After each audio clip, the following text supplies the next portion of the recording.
are live here at Old City Hall where the Moors have returned. Sir, do you have anything to say about this matter? Yeah. Love, truth, peace, freedom, and justice. Yep. Sir, what do you have to say? I just want to put it on the record. I'm not lying. Yeah, what he said. Moor's life matters.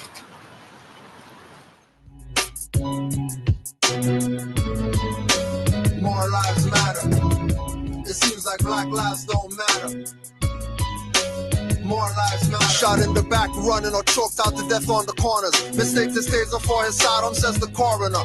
To the yellow journalist that won awards for writing facts for World Wide Web press stories, always calling them black. Civil rights violated. Here comes C1-7 and CIA and FBI agent, brethren, felons with what Big Brother once heard. Most Moors are nerds and study more than if I'm on the road, no biting curbs. No threats of nooses or fighting for survival. Making Moors martyrs won't happen, calling us Captain Rival. Inquisitionists, governors, and secretaries of state got stateless on their tables like ribeye steak with no care, blood dripping. They eat blacks rare. Foreigners wearing 6-point badges, pretending they're heirs to the vastness of state Muguri Balaksa. Stainless blood flow past a horse's brow, I swear it's agua. Demons thirst quench, stealing pioneers and organs. Psychiatry, death industry, to start selling black orphans and half-closed coffins, cause legs are missing, killing stateless people, cancer won't even see remission.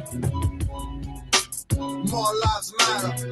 Cause it seems like black lives don't matter. More lives matter. Cause it seems like black lives don't matter. More lives matter. Cause it seems like black lives don't matter. More lives matter. Cause it seems like black lives don't matter. System, what system? Not gonna make myself no victim. Run down and kick them up, educate oneself and flip them. All of the titles or nationality strips them. Must grip reality in order to really grip them in this third dimensional illusion. Organized chaos, confusion, stealing your attention.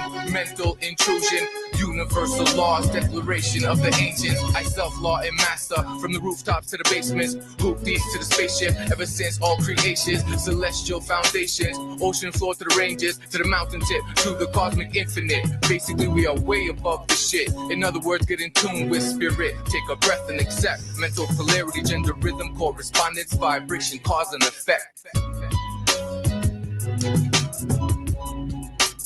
More lives matter.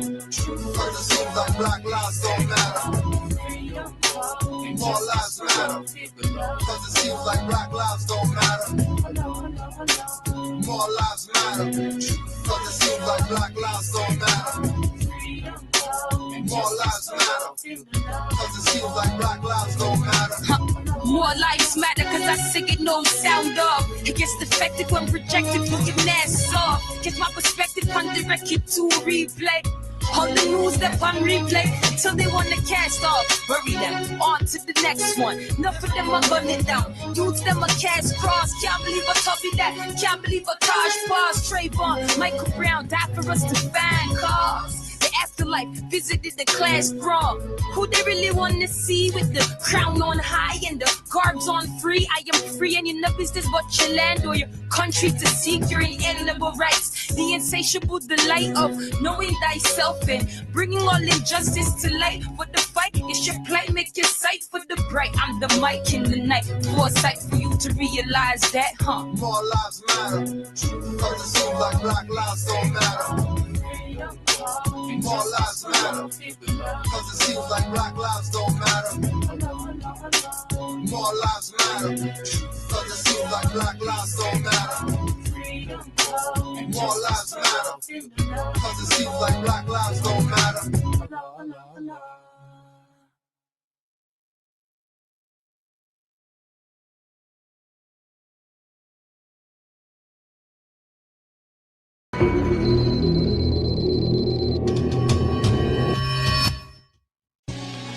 Northgate,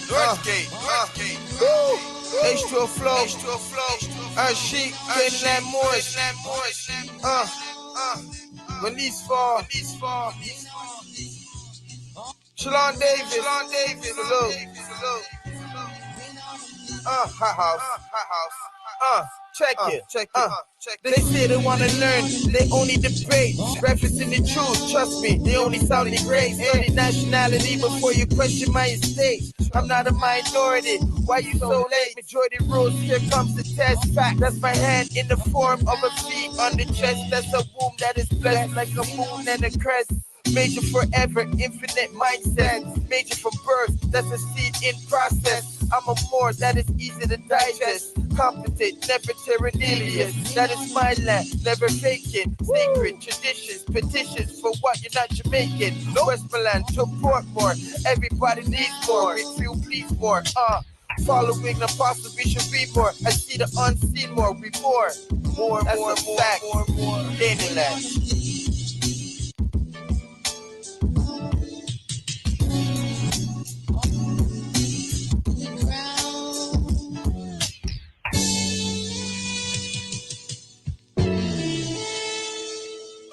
They say they want to learn, complain classes are too long. Don't want it on a phone call, energy too strong. Get it from the wrong source, now they way off course. Think they must be Muslim and give up on all sports. Should give up the red meat, must give up on all porks. Won't be yelling haram when the bottles are uncorked. Eating with the spoon, use forks for tuning. Eating humble pie, no ego ballooning. Samson 2 caterpillars, got him cocooning. As the full moon hung, spiral energy moving. Up through the crown chakra, energy shooting. And told me upload classes before live YouTubing. 16,000 subscribers, 20% consuming. 80% troll pretending to be tuned in. Comment on every video, pushing the thumbs down. We'll push the link when we live just like a clown. Pouring in the incompetence, always debating.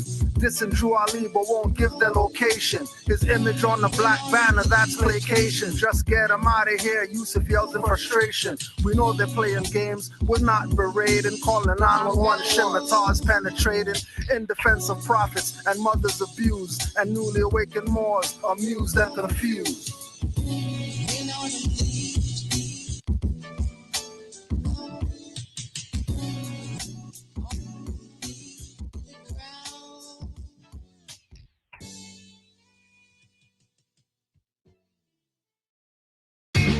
So it's gonna get you in. What? I'm rockets. Who says we ain't in the building? Who says we ain't into building? We the Moorish master masons, architects for your children. Reppin' Friday 13th like Jason without the killing. But we promote life, oh, it's all about the feeling. And we invoke light, yo, we them light beings. Though you might see him on the block getting his portion. Might be talking to cops, giving them caution. Occasionally wearing his fez when he's walking. See the turning heads, whispering, gawking. But he's locked in, and he's zoned out. While we boxed in our own house. We study the mystics, the adepts, the magi. Wisdom of the ancients can uncalcify us. Possible mission, free mental numbness. Extract the substance, rid minds of dumbness. Use the source, don't care what some purport. As we know by being told, man knows not. Many before the floor, souls got bought. Placed in the devil's hands, ruling the 7 lands. To dogma rituals, Negro spirituals. Brainwash subliminal, keeps thinking to a minimal. They're still criminal, in a world digital so pitiful. Mental survival so critical, it's visible. Can you see past righteous blocks? Hashtag zombies with waves of cyber thoughts. No need for cell phones, they speak through saw palms. It's nothing for alarm, trips and forearms. Wind, brass and bass, such a beautiful serenade. Women feeding me grapes, I'm feeding the enemy serenades. Whether the sky is clear or gray, rain when you hear a fake, giving life to seed. Speaking through who not here today.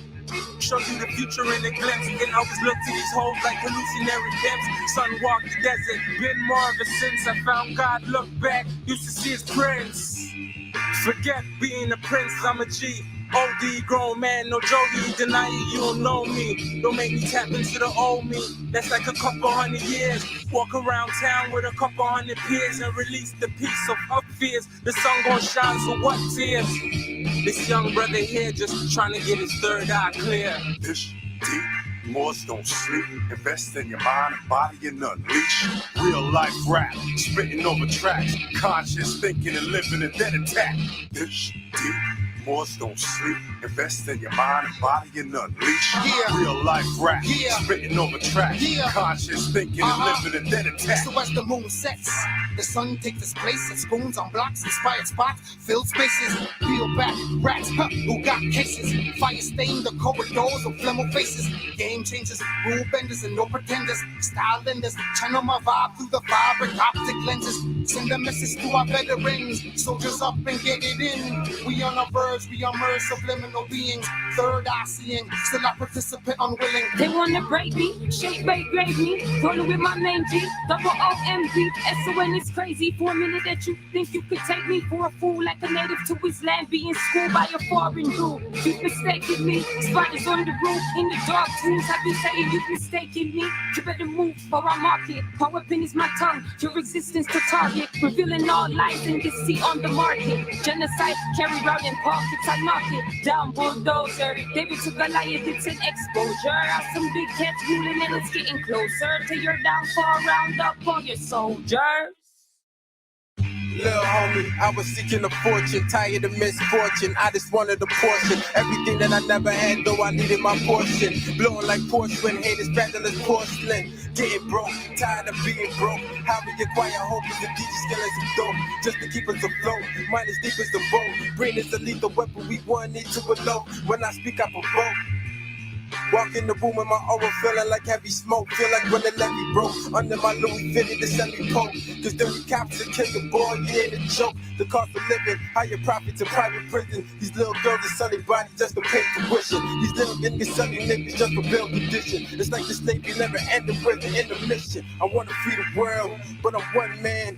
A couple ones like me and make one plan. I wanna free the world, but I'm one man. A couple ones like me and one plan. Islam, honors to all worldwide, wherever you are. Welcome, sons of Allah, every third Thursday, right here, Canaanland Moors YouTube. And don't forget to check the archives. There's a lot up here. So just check the archives under the video section, see what's good. But we're here. Islam, brother Miz. Peace, Moor. Love, truth, peace, freedom, and justice to all. Big thanks to you. It's good to be back again, Moor. You know? Back. Yep, good to be back. No doubt. Thanks to everybody in the chat. Thanks to everybody tuned in who'll be tuned in the future, you know? Honors to all the Moors in the chat. Yeah, they don't stand a chance. We were talking about how this third Thursday crept up. Yes. And it's here already. Yeah, for sure. We got news that one of the Moors out here transitioned, brother Sumo L. Oh man. So check up on your people. Facts. You know, it doesn't take much. You know, it doesn't take much just to reach out and say what's up, or Islam, or how you doing, or you know, have a good day or something. Facts. You know what I mean? Because time is warp speed right now. You know, we already know it's an illusion, so don't be fooled. For sure. It's an illusion. Do not be fooled right now. You know? So condolences to all the Moors who knew brother Sumo from back in the day, and family and everybody else. But we already know chapter 4. You know, the Moors ready to do some higher work from the soul plane. So we're excited for that. So honors to him on the transition. Indeed. And may he be living in peace on the other side. Islam. And I always say to people, you know, when somebody passed like that, it's not to be into any type of necromancy or anything like that. But, you know, if the lessons be true, chapter 1 and whatnot, you know, man really cannot die. You know, the spirit man lives on. Yeah. And so with that being the perspective, you know, maybe now Moors have another angel on your side. You know what I'm saying? Right. Yeah, yeah. And again, it's not sitting there begging on some selfish note to be like, hey, come back and save me. But you know, ancestors and angels be looking out from the other side, and that's real. Mm-hmm. So, yeah, I know it's tough losing somebody on the physical plane because for the most part, that's all we really know. Yeah. In here, but you got to know things are real as far as energy. So, you know, maybe more is protecting on the other side too. So, It's hopefully, the perspective in that could be seen for what it is. You know, right. Yeah, no doubt. It's a fact. So we're here because the last session that we did, crazy. we didn't even finish because it was so crazy. We didn't even finish. So we're gonna sort of have a round two and get into some others that were found. Now, one thing too before we go on, being that we're at a stage right now where we've done the legwork, right? Majority of us who claim that we're Moors and are real about this and sincere with this, we've done the 10,000 hours, probably more than that, to be where we're at, right? It's important that in for the ones who aren't there yet, you know, the ones who haven't reached their milestones yet, when you're doing research and you find things, you know, especially now where there's all these different formats that could be online or whatever, you'll make sure you're keeping things. Make sure you're building a library. You know, it might be 2-page things, 50-page, 3 volumes, 20 volumes, whatever it is. Make sure you keep some of it, because having information, having light, having knowledge is not the same as hoarding, when you just have stuff for no reason, because there's energy in the word. So as you're doing your studying and you're doing your learning, make sure you download things. Get yourself a 5 terabyte or something like that and download things and keep an archive of your findings. Because if we would take all the different Moors who've been studying and tell them pull 5 of their top whatever as far as research that they found out about the Moors, everybody's going to have different things because of the extent that Moors are going to study, and that everyone is their own individual and they have their own part in this, as far as retrieving all this lost info and putting this thing together so we can relay it to the others, so they can see that we're not playing around when we say that we're Moors. You know, we're not saying that we're Moors because we joined some organization or some group or something like that. There's a frequency that resonates with us, knowing that we're Moors. And only proclaimed Moors know this. People who aren't proclaimed Moors, they're not going to know what I'm talking about. You know, there's a frequency. There's an energy with us knowing that we're Moors. And due to that energy, when we do this research, Moors are going to find things that the average whoever that studies, they're not going to find. Because this is something that is part of you. This is not something that you go out and get. This is something that you awaken. So we know that everybody's not ready. We know this isn't for everybody. But for the two in the back, for those who their minds working properly and they're ready to take the next steps in this physical evolution of self, right? We got some stuff for you tonight. Right? And again, this isn't some because we're doing this. This is a more just doing research and just found these things. You go to Amexem Almanac, same thing.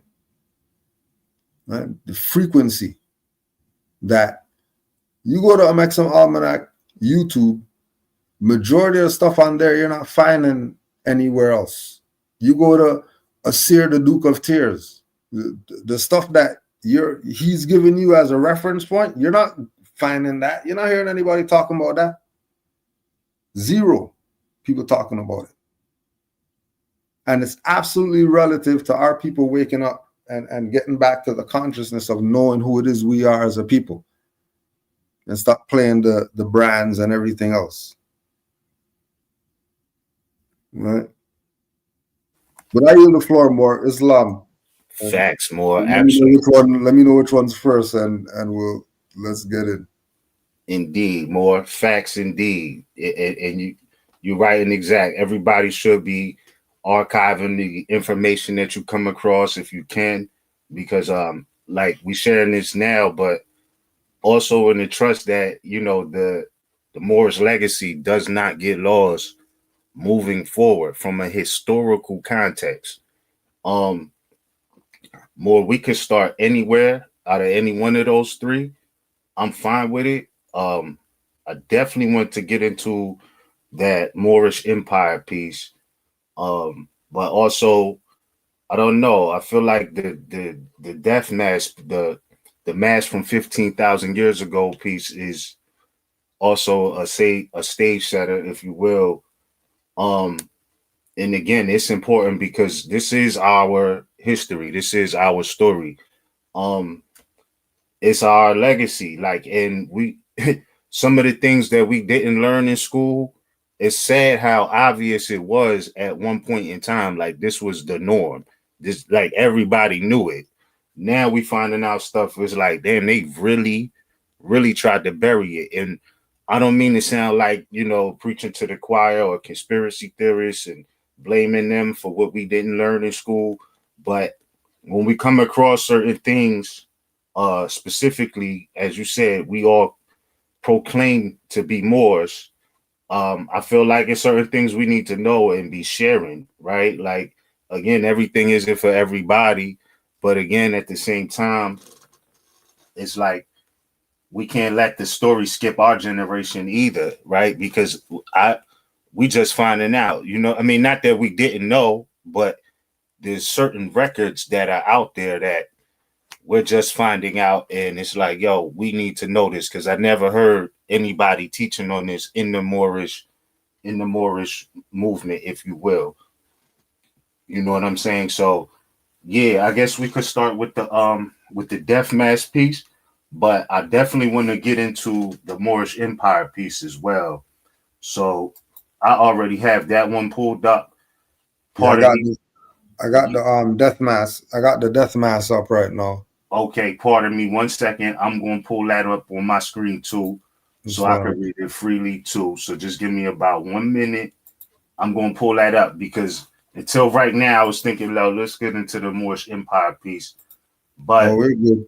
Yeah. Just real quick. I want to get into that one too. So I'm going to pull it up. You got it on the screen so we all could follow along, which is great. You know what I mean? All right. So death mask found in Wisconsin Mounds, right? Known history of the state now goes back 15,000 years. And again, I just want to put this in perspective. This is an article from March 22nd, 1936, right? So we're talking about 100 years ago, right? These were records that were public records, New York Times, whatnot. However, again, this is after Noble Drew Ali, and anybody who's did the basic knowledge of what he did leave, whether you agree with him or not, he's saying the Moorish flag is over 10,000 years old. He's also saying that, you know, in other degrees, it's over 50,000 years old. And if you do the knowledge, you can see exactly why. You know, we could break down the whole 5-pointed star. I think we'll get into that another time. But, you know, of course, that's the hieroglyph for men and whatnot. But let's just start with this, right? So we're talking about the indigenous history in North America, let's say, but it correlates everywhere, all over the globe.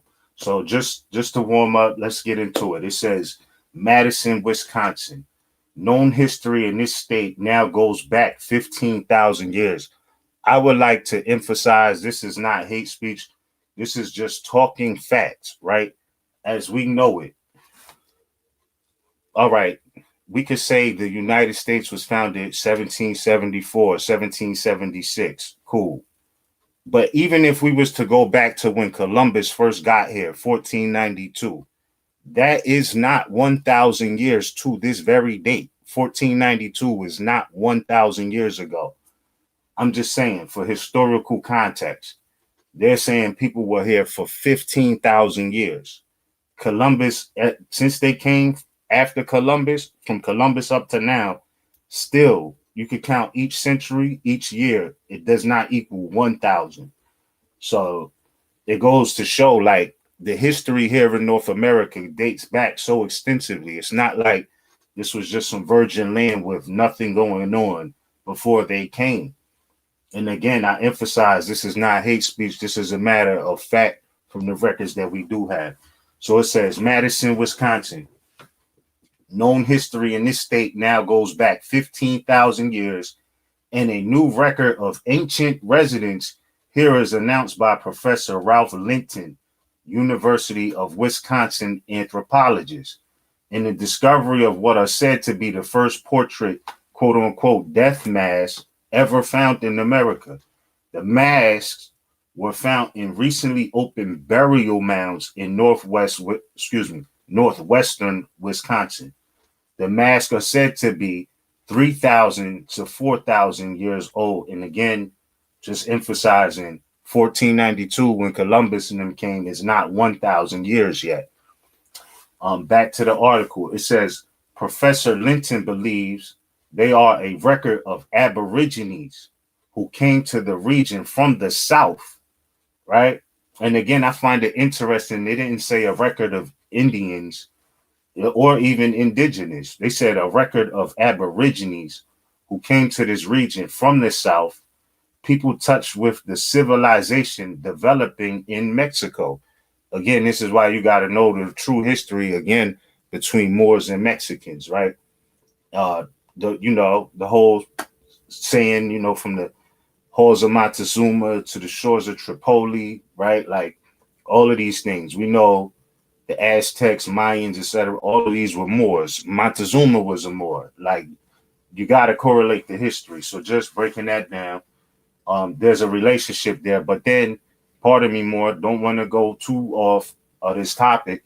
But when it says these people were touched with the civilization developing in Mexico, if we're going to go back 15,000 years, I mean, we really don't even got to go back that far. We could go back about 1,000 years, really not even that far.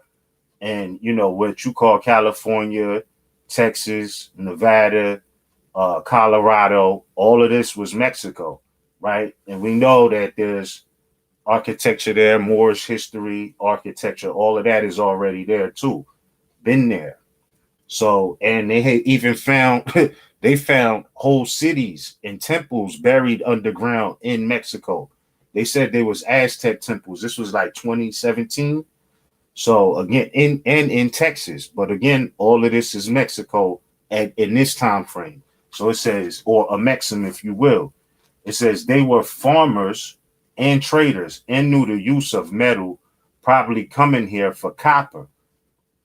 Again, I see a correlation to our last session when we were speaking about the historical Moors of Delaware, and they always connect them to working the land, not as slaves. These were free people who decided that it was important and valuable and would produce a harvest in one way or another if they worked the land, right?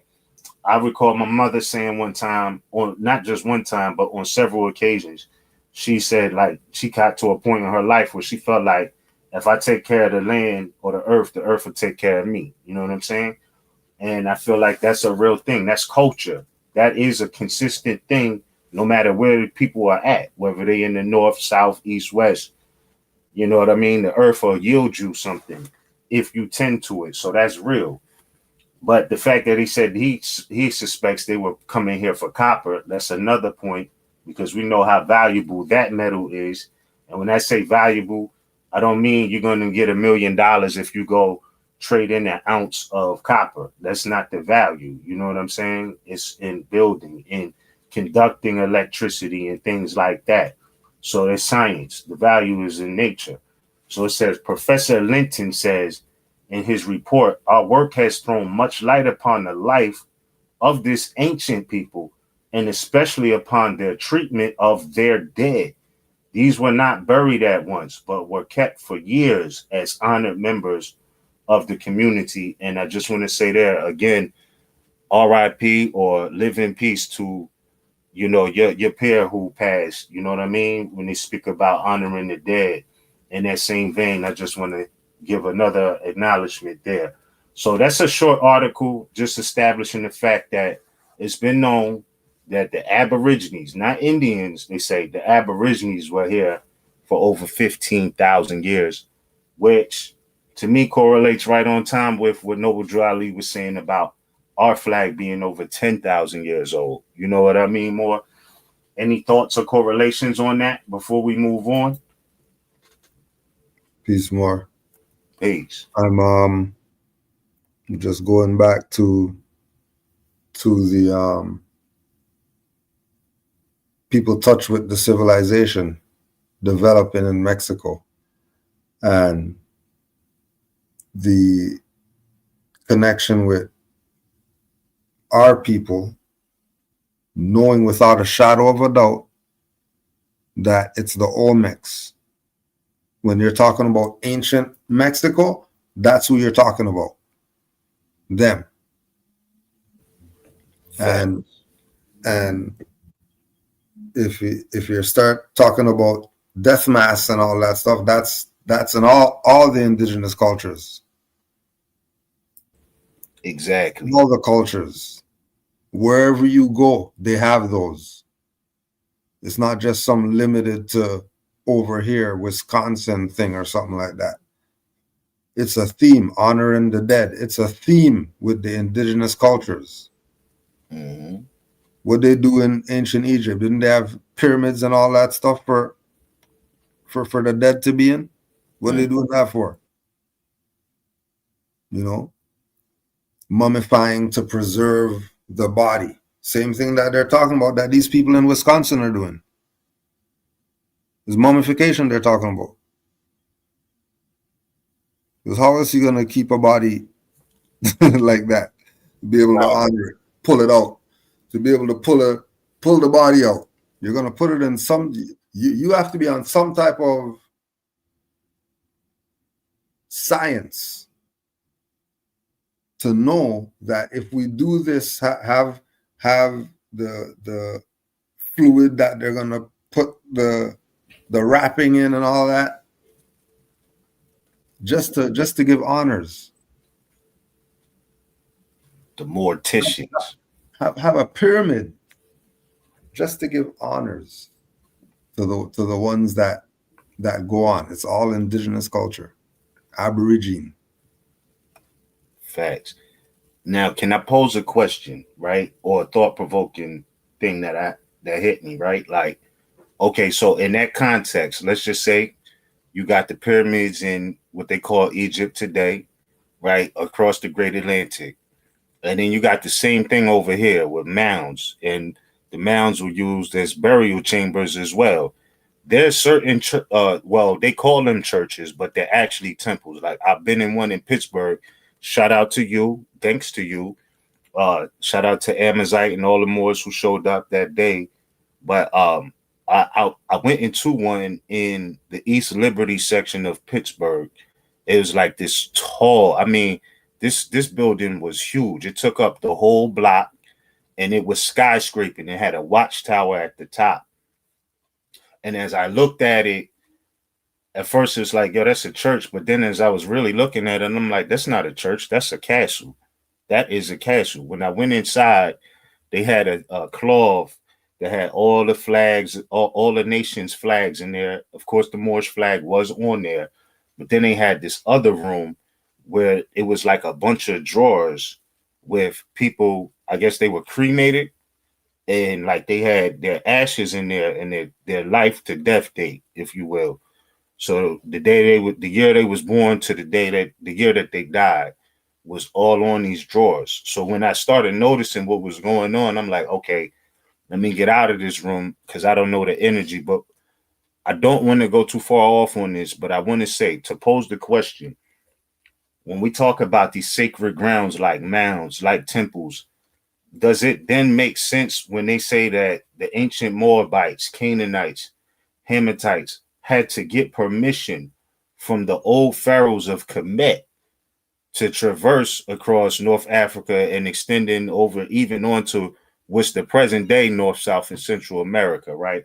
If you consider the fact that it wasn't like the grounds they were passing through was just free grounds, there was sacred grounds too, right? Like you may have to pass through the mounds, you may have to pass through the pyramids, you may have to pass through burial grounds to get to where you're going, right? You would then absolutely, to me, it would be fitting to say, like, yeah, if you're going to pass through sacred, holy grounds, if you will, you would need permission for that, like to pass through where maybe a fraction of a nation, which you may call a tribe, has their deceased buried, or, you know, a mausoleum shown in the format of a mound. You know what I'm saying? Like something like that. To me, it makes sense because these sacred grounds, you don't just go through there. Like I remember earlier in my life, especially young, like when you was riding past the graveyard, you was supposed to turn the music down. You know what I'm saying? People would be into things like that. Now, you know, you see people, they don't care. They just blast the music full blast. Again, I'm not saying this right or wrong. I'm just saying there was a certain respect for the deceased that people had to carry. Do you feel like that makes sense though, as far as getting to permission? Because you would be passing through holy and sacred grounds where people's deceased was at. You might not even know it, right? Like, but I think it absolutely makes sense. No, most definitely. Yeah. And to say, you know, that's the you know, the honoring the foremothers and forefathers too. Mm-hmm. You know what I mean? Treating their death as something grand. You know, you see people do that today when people transition, they're gonna go party or whatever like that. You know, to honor the transition. And again, if it's that sacred, then for sure you're gonna need some type of pass to be able to go certain places. You know, if it's like that, you know, you have to talk to the chief because, you know, from point A to point B, there's 5 mounds. You know, and a mound is a place where they honor their dead. Mm-hmm. You know, so yeah, most definite. Absolutely. I just want to say something Yusuf. Shout out to everybody tuned in and everybody in the chat.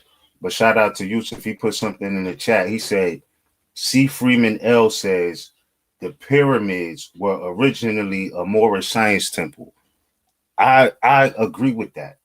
I do agree with that in this sense. I feel like when I walk into the Library of Congress, real talk, like I don't mean to keep harping on this, but when you see the architecture and what's in there, I know they whitewash some images, but mostly all those people who they have up there as names inscribed in the ceilings that are arched and all of this. If you do the knowledge, all of them are Moors. Longfellow, Sappho, all of these people were Moors. Now they might show you the European image through the whitewashing. I do understand that, but as far as the essence and the structure of the building, that is a Moorish building. I don't care what nobody say. The arches, the columns, you know what I'm saying? To me, looking at the zodiac in the middle of the floor, right? I just feel like that's a Moorish science temple. The reading rooms and to me, it feels like buildings like that. That's really what it is. And this is no disrespect to the Moorish Science Temple of America at all. But I'm saying, looking at these things that are built on a Moorish level, you know what I mean? We don't got to get into the obvious. We know DC is Moorish architecture. They got the obelisk, everything. It's the same. You know what I mean? But I do feel like some of these older buildings are actually more science temples. Even certain places what they call churches now, even if they call them Catholic churches, they're usually all named after Moors. St. Peter was a Moor, you know what I mean? St. Patrick was a Moor. They got these cathedrals that are old castles though. These are built with Moorish architecture, you know what I'm saying? So I don't know. I don't mean to be disrespectful in no sense to the establishment in 1913. You know what I mean? But I do think that Moors already did have temples prior to that. But I don't want to sound dismissive of what Noble Drew Ali was doing, because that's not what I'm saying. I'm saying from a historical context, Moors have been building buildings and temples. They say astronomy and architecture are the two oldest applied sciences on the planet. That's what they say.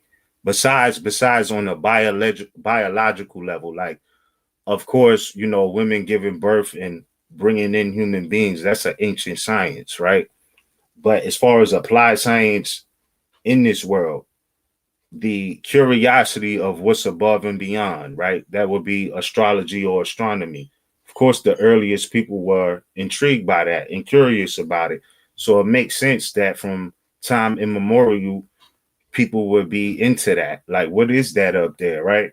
And then, you know, dealing with the elements, the necessity to survive certain conditions, you would have to build, right? So I just feel like, you know, when they say that those are the two oldest sciences, I feel like that's true in that sense, applied, if you will. But the other thing Yusuf said in the chat that I wanted to say something about was, he says growing crops on mounds help with the quality and quantity of your harvest.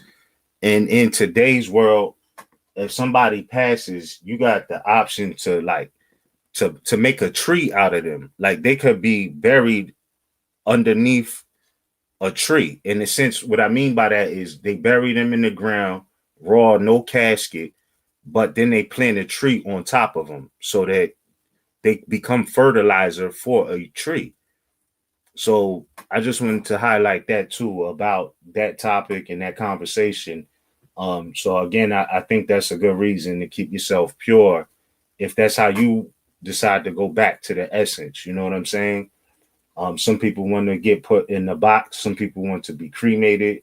Some people want to be shrouded. You know what I mean? But there was always a science to it. But yeah, Moore, I just wanted to say that about that before we move on. More. Yeah, for sure. I know we also brought up Mounds a couple times too. So we'll just deal with this one and then save the long one for the closeout. But we were talking about the Mounds. So again, this idea, right? When it comes to our people and our people on this side, there's a history, there's a reference point that people don't really talk about. Only Moors talk about, and Moors are the only ones that talk about it. Facts. Because the Moors are the only ones that's doing real research and trying to figure this thing out. Because if you're not researching the Moorish history, you're not going to find what you're supposed to in order to figure this out. Indeed. Right? So I don't know if you have this one up, so I'll get going on this one. Mounds of the Stone Age become an Illinois park, and this is August 22nd, 1926. 1926. So this is still in the time Prophet is alive, right? Prophet Noble Drew Ali, just to keep that in perspective. Peace, Moore. Go ahead. More. Just outside East St. Louis, Illinois, a large hill rises abruptly from the level country, with a number of oddly shaped mounds scattered about. A native of the section will announce with a measure of pride that the tour is now passing through Egypt. See the pyramids. Pause right there, bro. If I could just add on for context. This is so-called Illinois, and a native is saying you're now passing through Egypt. See the pyramids? A native, not a foreigner, is saying that this is Egypt. In 1926, Noble Drew Ali was telling us this is Northwest Africa, Northwest of Mexican Dominion of Africa, etc. Right? So, again, this is it wasn't like he was just saying this to say this. This was a common conversation and known fact amongst the indigenous people. And 1926, he had already moved from the East Coast to Chicago with his mission. So they talking like, you know, they know what's up. But I digress. I just wanted to highlight that. The fact that they say a native of the section will announce with a measure of pride, though. Like Noble Drew was saying, if you have race pride, right? He says that the tourist is now passing through Egypt. See the pyramids. He didn't even say see the mounds. He said see the pyramids. In Illinois. So-called Illinois. So, yeah, for context, just to emphasize. Islam. Peace, Moors. These are relics of the ancient mound builders, he explains, who lived in the Mississippi Valley in prehistoric times. But many tourists pass through quote-unquote Egypt and intent on their destination hardly notice the hills. Right, so this is going back to Brother Sheldon L. and other Moors talking about traveling and all that. And when we were traveling, most times the driver is missing out because he's stuck behind the wheel and he has to focus on where he's going. Right. Many tourists pass through Egypt on the ride to when we were taking the ride to New Brunswick. You have to really focus, and this is probably wherever it is that you know you're going. You have to really focus on where you're going because you can get caught up. You can get mesmerized looking at stuff in the periphery. You can get mesmerized. And you know, behind the wheel, all it takes is a second or whatever. Now, there's these hills, you know, just visualize it in your mind that there's these hills that no one sees, but they're there. And they're making reference to this place being just like You seen the pictures. You been there. You stood by the pyramids and all that stuff. That is that exact same thing that you went all the way over there for. That exact same thing in your backyard. Facts. And it's yours. It's yours that you can claim. It's on your side. But no, they hardly notice it. Just like they hardly notice the history of our people, the mound builders, the ancient mound builders. The ancient mound builders. Right. If I may add, go ahead, more while you break this down, I just want to say, when I went to the Catskill Mountains, I went a couple of times.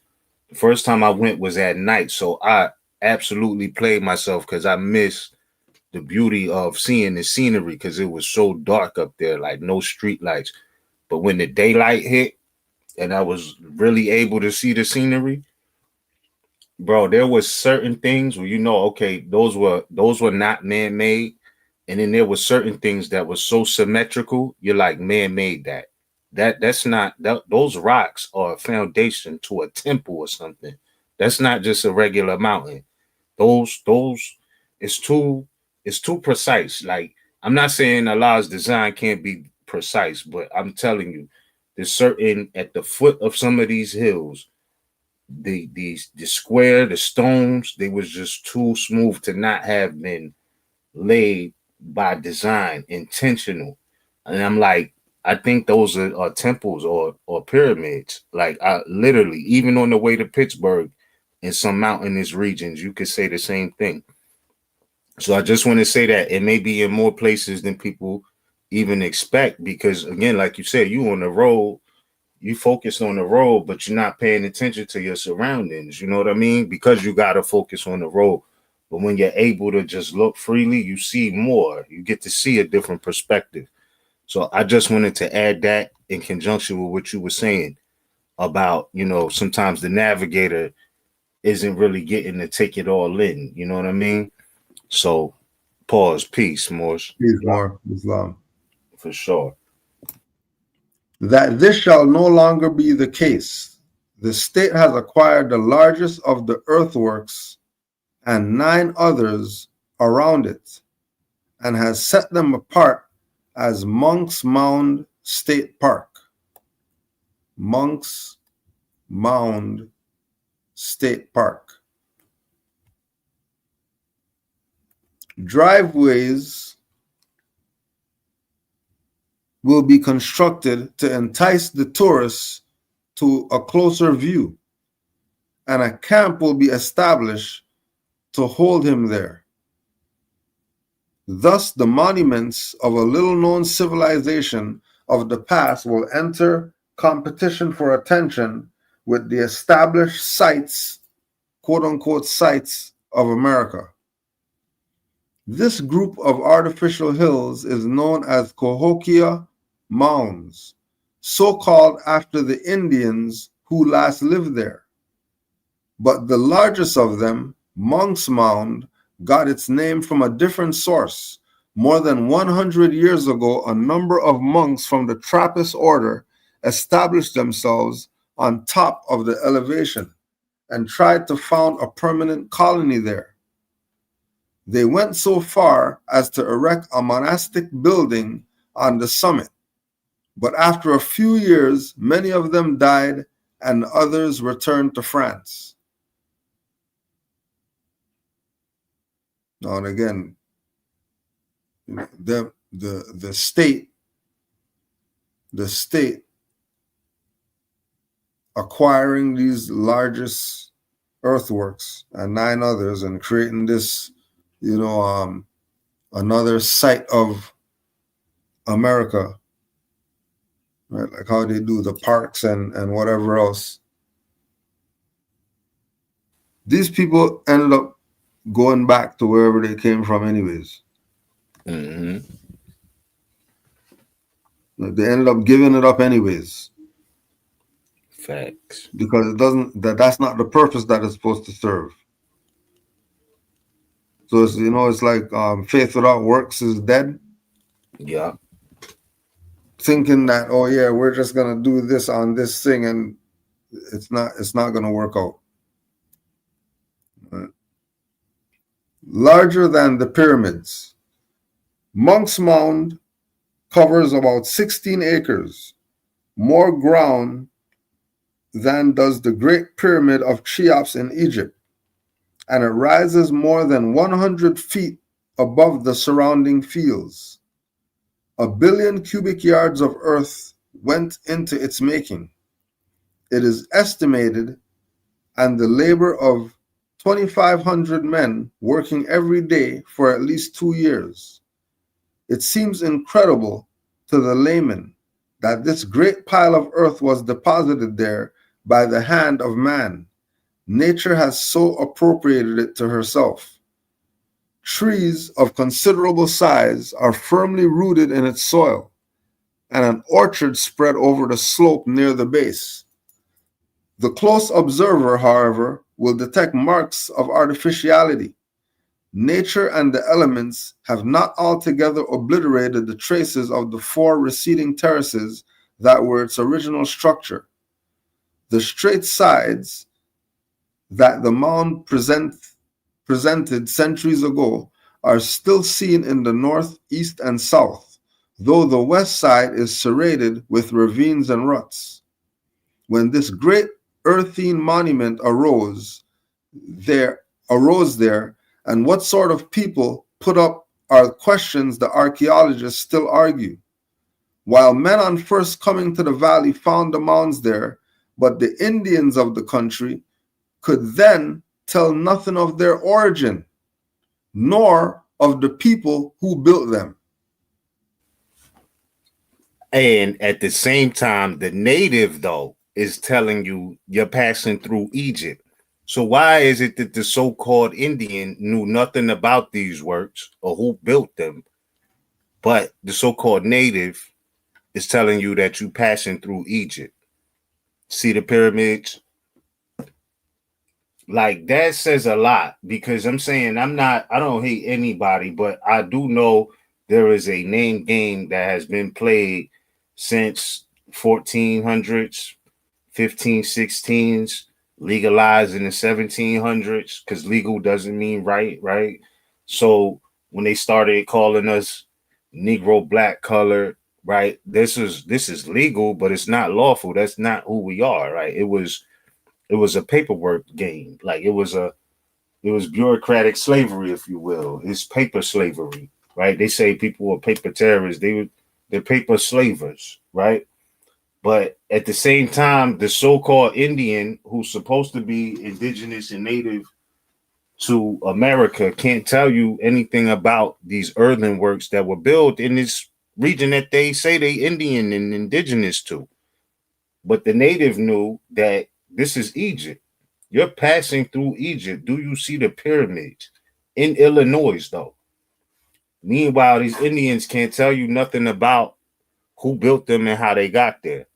That is profound to me from a Moorish perspective, looking at that article, right? How could the Indian who was supposed to be native here, they say that the Indian and the Native American are synonymous, but they're not, right? And that the Indian is the original American, but that's not true. You know what I mean? Why they ain't know nothing about this? You mean to tell me they passed down the mythology about Turtle Island and how this was formed from a turtle shell back, but they don't know who built the mounds? How is that so? That wasn't a part of the legacy? I don't mean to be disrespectful, but I have questions. You know what I mean? How did the Indian not know if that's who built it? One, because first off, the indigenous people of this region were not Indians.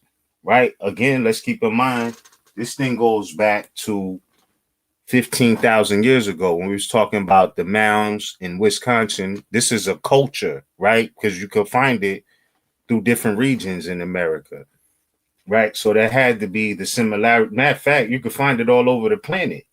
That's a fact. It's not localized. This is national, continental. intercontinental, right? This is a part of the indigenous people's culture. So I'm just saying, in the midst of this being the indigenous people's culture, right?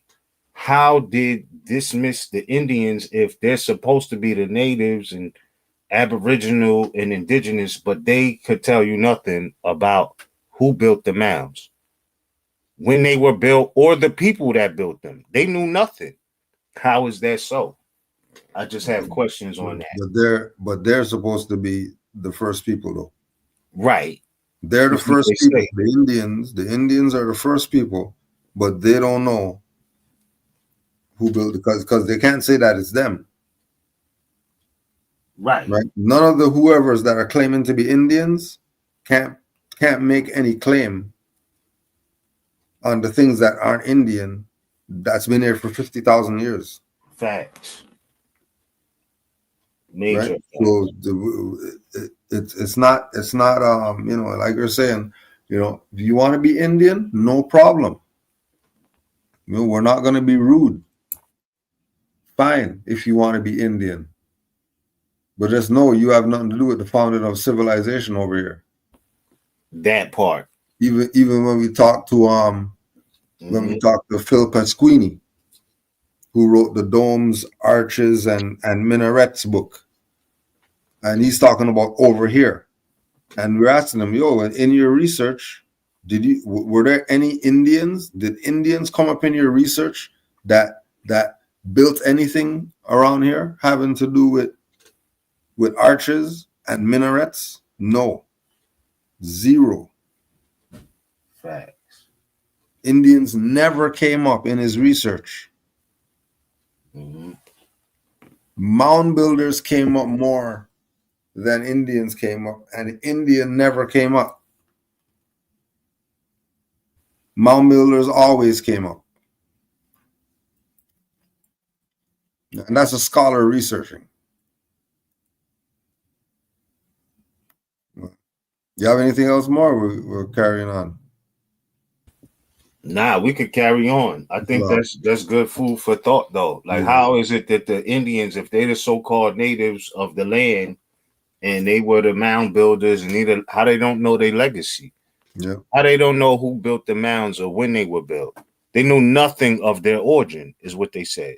The Indians of the country could tell nothing of their origin, speaking about the mounds or the pyramids, or who built them, but they could tell you about Turtle Island. No disrespect, something is just not adding up about who's really the original people here. This is just food for thought, you know? They tell you about pork eating grandma told them that they're Indian. Yeah. But they don't know about the mounds.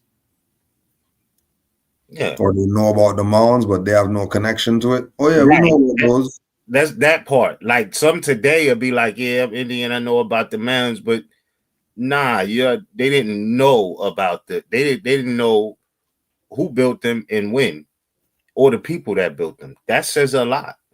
That says a lot in that time, you know. So yeah, more like these are things that shouldn't go over our heads about who's really who. Again, who's who? Yeah, again, we already established and laid the foundation. There were civilizations here 15,000 years ago, right? So how would they not know that? I mean, we here 2025, and we could at least go back 100 years and say, hey, there was Moors that were actually teaching, saying that our flag is at least 10,000 years old. Yeah. If you look at the lessons again, they tell you it's over 50,000 years old. So we could connect to something. But how could you not, something that monumental, how would that just miss people who was original to that land can't tell you nothing about that? That's crazy to me. Something doesn't add up. That's all I'm gonna say on that. Yeah, just like the slave descendant whoever's that they trace themselves back and they always skip over Moorish and go to Egypt. Always. Right. They always leave stuff out.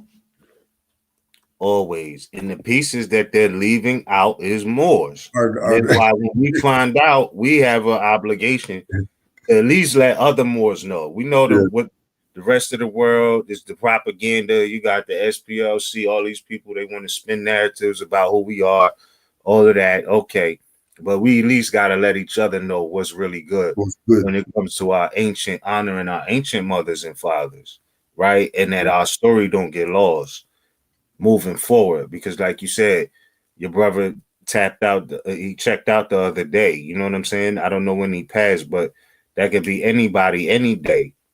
Yeah. And so we got to make sure we leave behind what we do know about our ancient legacy and history and knowledge of our nationality now, so that people, even if everybody doesn't want to get it now, at least they have a reference point moving forward. They be like, yeah, the Moors was not even tweaking on people. We were just talking about the legacy. Here go the facts too to prove it. So, you know, more we doing our part. I feel like it's sharing the information in the actual facts of the matter, so that things could be clarified and people could have a source to refer back to. So again, acknowledgement to you and all the Moors in the chat. You know what I'm saying? And who will listen to this in the future. Acknowledgement, you know? Yup. Islam. Back to this article. Only later, when men were less busy exploring and more time for digging, was something of the dead nation learned from the mounds themselves. From the number of the earthworks and the quantity of relics and human bones excavated, it is supposed that the people of considerable numbers occupied this territory in prehistoric times. They must have belonged to the Stone Age, experts deduce, since their weapons, implements, and tools are all of stone. Their only metal used as such was the soft native copper beaten into weapons or ornaments. Evidence of migration. They were apparently a migrant people with an extensive acquaintance and a kind of commerce, for they buried in their mounds seashells and mica from the mountains of the east and obsidian from the cliffs of the west. They were also, hold on. Can we think about that real quick? We're talking about in Illinois, first so-called Illinois, right? And they're talking about seashells being in the burial grounds. And my first thought is, well, where did they get seashells from in the so-called Midwest? You know, the East Coast is a stretch, the West Coast is a stretch, but they got the shells from the East. Is that what he said? Did they just say they got the shells, the seashells from the East? Let me read that again. Did they say that? The mountains of the East? It says they were apparently a migrant people with an extensive acquaintance, a kind of commerce, for they buried in their mounds seashells and mica from the mountains of the east and obsidian from the cliffs of the west. So these people had knowledge of the terrain. And it's kind of like the thought-provoking thing about why is sea salt on the highest mountain on the planet? What do they call it? Mount Everest? They say it's the highest mountain, but is sea salt found on it? Yeah, sea salt is crazy. You know what I mean? In the Midwest? Like, you know what I mean? Like, I'm on the East Coast, and at a certain point, you don't see seashells if you go 30 miles inland. Right? Like, they usually are on the actual shoreline. I mean, you could find oyster shells like in harbors and bays and things like that in certain rivers, yes. You know what I mean? But like, if you just in the middle of the continent and you got seashells over there, how did that happen? Certain details to think about. You know what I mean? Seashells in the Midwest. To me, that sounds crazy. But then they saying they got them from the mountains in the east. What are seashells doing in the mountains? Like, really think about that, right? When we talk about geography, because a lot of people say, how is this Northwest Africa, this, that, and the third? We ain't got nothing to do with Africa, when all of the land was attached at one point, but also some of the land was actually at the bottom of the ocean floor at another point. So, I mean, I'm just saying that would explain why you got sea salt on the highest mountain on the planet, which is one of the highest elevations you can have. You will find something that's found below and not at sea level, under sea level, right? Like, think about that when it comes to the geography of the planet. Like, what is sea salt doing at the top of mountains, and what is seashells doing in the mountains? In the mountains, though. Like, I don't know if I'm thinking too deep about it, but I hope that's not going over everybody's head. Like, you know what I mean? That's something to think about for real. Yeah. Yeah. Where we at? Cliffs of the West. Yeah. They were also a people of considerable leisure, thanks to the bountifulness of their land, and were bountifulness of their land, and were objects have been unearthed in the neighborhood, together with beautiful burial vases of tempered clay, vividly and artistically decorated. Evidences have been found also of an established government and religion, and some knowledge of their origin and history. Sheesh. Evidences have been found of government and religion back then. Was that, I don't think that religion was Christianity, and I'm not knocking it. I'm just saying, you're talking about the indigenous people. We already know, as far as government, it is a proven fact that the so-called United States Republican form of government got their whole style from the Iroquois Confederation. That's a fact. And Moors, which is why Moors are the first nation to have a treaty recognized, in the longest standing treaty. Like, there's Moorish history and science connected to all of this. I don't care what nobody's saying. Don't let nobody circumscribe. Moors don't got nothing to do with the treaties. Moor started in 1913. That is not true. We have a history that predates that, and it's not to disrespect that timeline, but they're not going to disrespect the legacy either and act like nothing was happening before 1913 and we don't got no history and we just, started with Noble Drew Ali. Like, I appreciate, and don't get me wrong, I can't make it any clearer. I do appreciate it. But like, the Moorish history and legacy and empire is way more prolific than that timeline, all due respect. So they're saying what Noble Drew Ali was basically saying, or showing us, you know what I'm saying? Like, your own constitution and bylaws, that's government in a sense, right? Like, he was showing and proving that there's a culture within that nationality that predates all of that. So if y'all want to be subjects, that's on you. Hey, that's your business. But I'm just saying, understand that when it comes to Moors, government and religion and all of that definitely predated 1492. You know what I mean? And that we're not making this up. We're not just saying that to say that. This is a matter of record from even 1920s. They knew this, especially in Noble Drew Ali's time. And the natives are telling you that you in Egypt, you know what I'm saying? Here in America. So, and that's the capital of the Dominion of Amexem, which makes sense why Noble Drew Ali did go there to what people call today Mecca as, a headquarters spot for the Moor Science Temple. But, there's a rhyme and reason to everything. There's a why, not just the when. You know what I mean? All of the theme adds up. Noble Drew Ali had to know this too. He was teaching it in the lessons. Had to know. And by example, right? But he didn't make it up. It's something that predates him. It's just a culture. So yeah, when it talks about the government and religious aspect, I'm like, okay, This is the indigenous people of America, Midwest, if you will, and this was going on, and they was pulling from the culture in the East and the culture in the West. And when I say the culture, I'm talking about the natural resources, the land. Again, seashells in the Midwest. I know you're going to say the Mississippi River and all of that. Great. I don't knock it.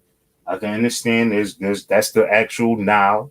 So that's amazing too. But not just that. They said that they got them from the mountainous regions in the East. What's going on, really? You know what I'm saying? Like, it ain't like they said they got them from the Mississippi River, which we know is the Nile. They said that they got them from the mountainous regions of the East and the cliffs in the West, meaning they were connected within the whole landmass in the different regions, bro. Like, that's saying something. Mm-hmm. Yeah. And again, somebody put in the comments, the Moors ruled Spain in 1492. It was the Moors' last stronghold, which is true, but like that's not all of Moorish history. Moors have a global history, which is, as we unfold, we're going to get into that on the next article. So, yeah, more. These are just some thoughts I had about. Yeah, boy. You know what I mean? Yeah. I don't think I'm tripping, but something to highlight and think about. Islam. Monk's Mound is surrounded by 72 smaller ones with 2 miles, and the entire group appears to have been connected with others across the river on the present site of St. Louis. Some of them have become part of the farmland, but the sides of others are too steep for cultivation, and these have been selected as home sites. Many of them are broad enough on top to accommodate a house, barn, other buildings and gardens, outbuildings and gardens, and most of those around Monk's Mound range from 20 to 50 feet in height. To the southwest of Monk's Mound is a stretch of pasture land unchanged by man, and of this Illinois has acquired its tract of 144 acres for Monk's Mound State Park. Advertising dims light. Oh, yeah, that ain't nothing. That's a different thing. Yeah, Islam.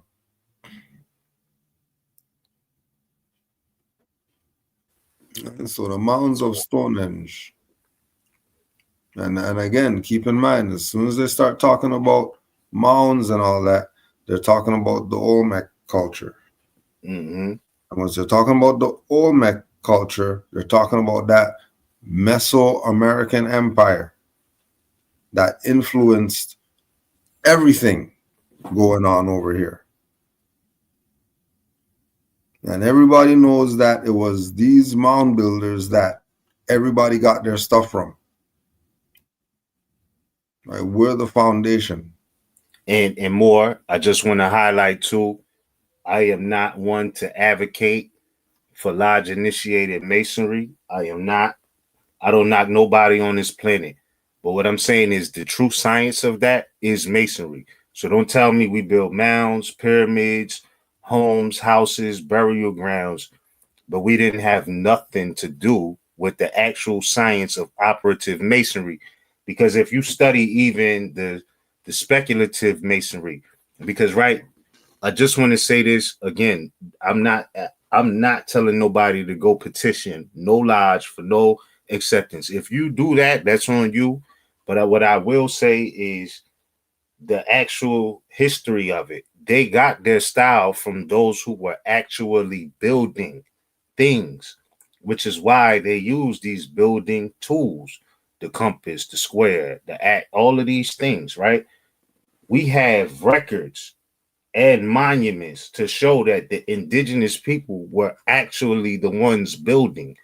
I said earlier that the 2 oldest sciences apply external, not biological. Like I said, giving birth is one natural science, right?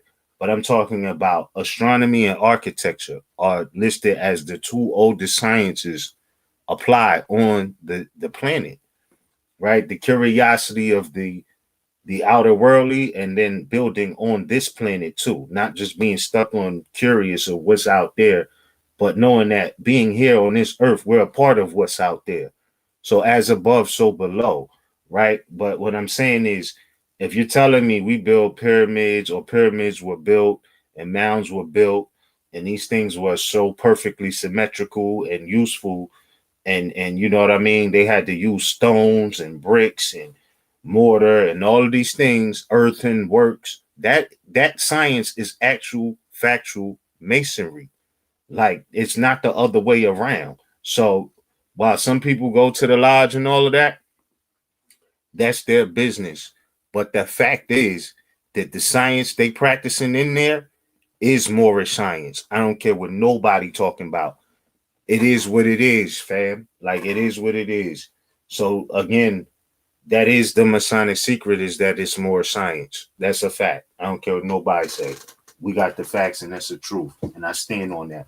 I'll stand on that any day. And again, I'll emphasize, I'm not saying go petition to get initiated. And I don't dislike you or hate you if you did do that, to go get you petitioned or have been initiated or whatever. That's cool. That's your business. I'm just saying, they know, if they have been initiated, that is more science. It's a fact. It's a fact. Solomon's temple has a dedicated Moor's room, a Moor's gate, all of these things. So we know Moors is in that science.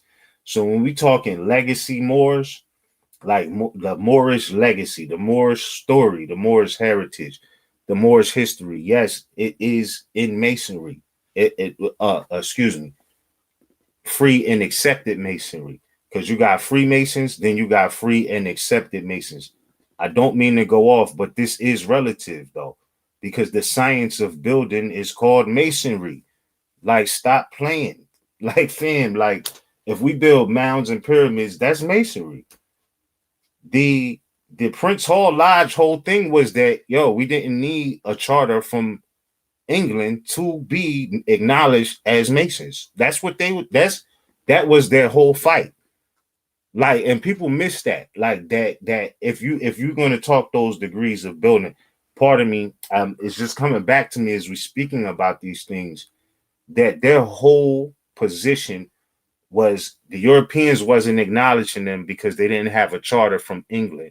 And their position, as a matter of fact, was that masonry was African. That's what they were saying. I didn't say it. That's what they said. And they said, we don't need a charter from England because masonry is African. I kid you not. That's a fact. So, you know what I'm saying? It was a jurisdiction thing.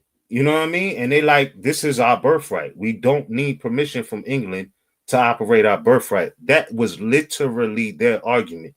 Again, I'm not saying be involved with that, this or the third. I'm just speaking from a historical context that the actual operative science is building. So we can't sit here and say we built pyramids, temples, mounds, but had nothing to do with masonry, when the masons that you see today, they got their whole style from Moors who actually were building structures, fam. That's a fact. I don't hate nobody because of they are or are not in it. I'm just saying the origin story is it came from actual builders, and we have ancient monuments that we know are relative to Moors who actually built those things. Some people will say, you know, oh, well, these were outer worldlies who came to visit it here and built these things. However you look at it, that's on you. I'm just saying, I know for a fact that Aboriginal indigenous people had structures built solid. You know what I mean? And that's a science, and that science is called masonry. More, I'm gonna leave that there. I don't want to, you know what I'm saying? I'm not trying to diss nobody. I just see the science is also in chapter 5 of the Circle 7. And so that is Moorish science for a fact. For a fact, building is Moorish science. So yeah. Islam. Yes, indeed. Our last stop. Now, before we get into that, bro, I just gotta take a quick pause. 2 minutes, I'll be right back, bro. Islam, Moor. Islam. So the other part of it, you can also go get Who Stole the Fez, Moors or Shriners. That's on khalifamedia.com. And then also Brother Abdullah El Tilimozi Bey's book, Moors and Masonry, which is a good breakdown for you to see for yourself. Like going back again to, Moors are the ones who are going to do the research, and they're gonna study, and they're gonna find things in their research, and the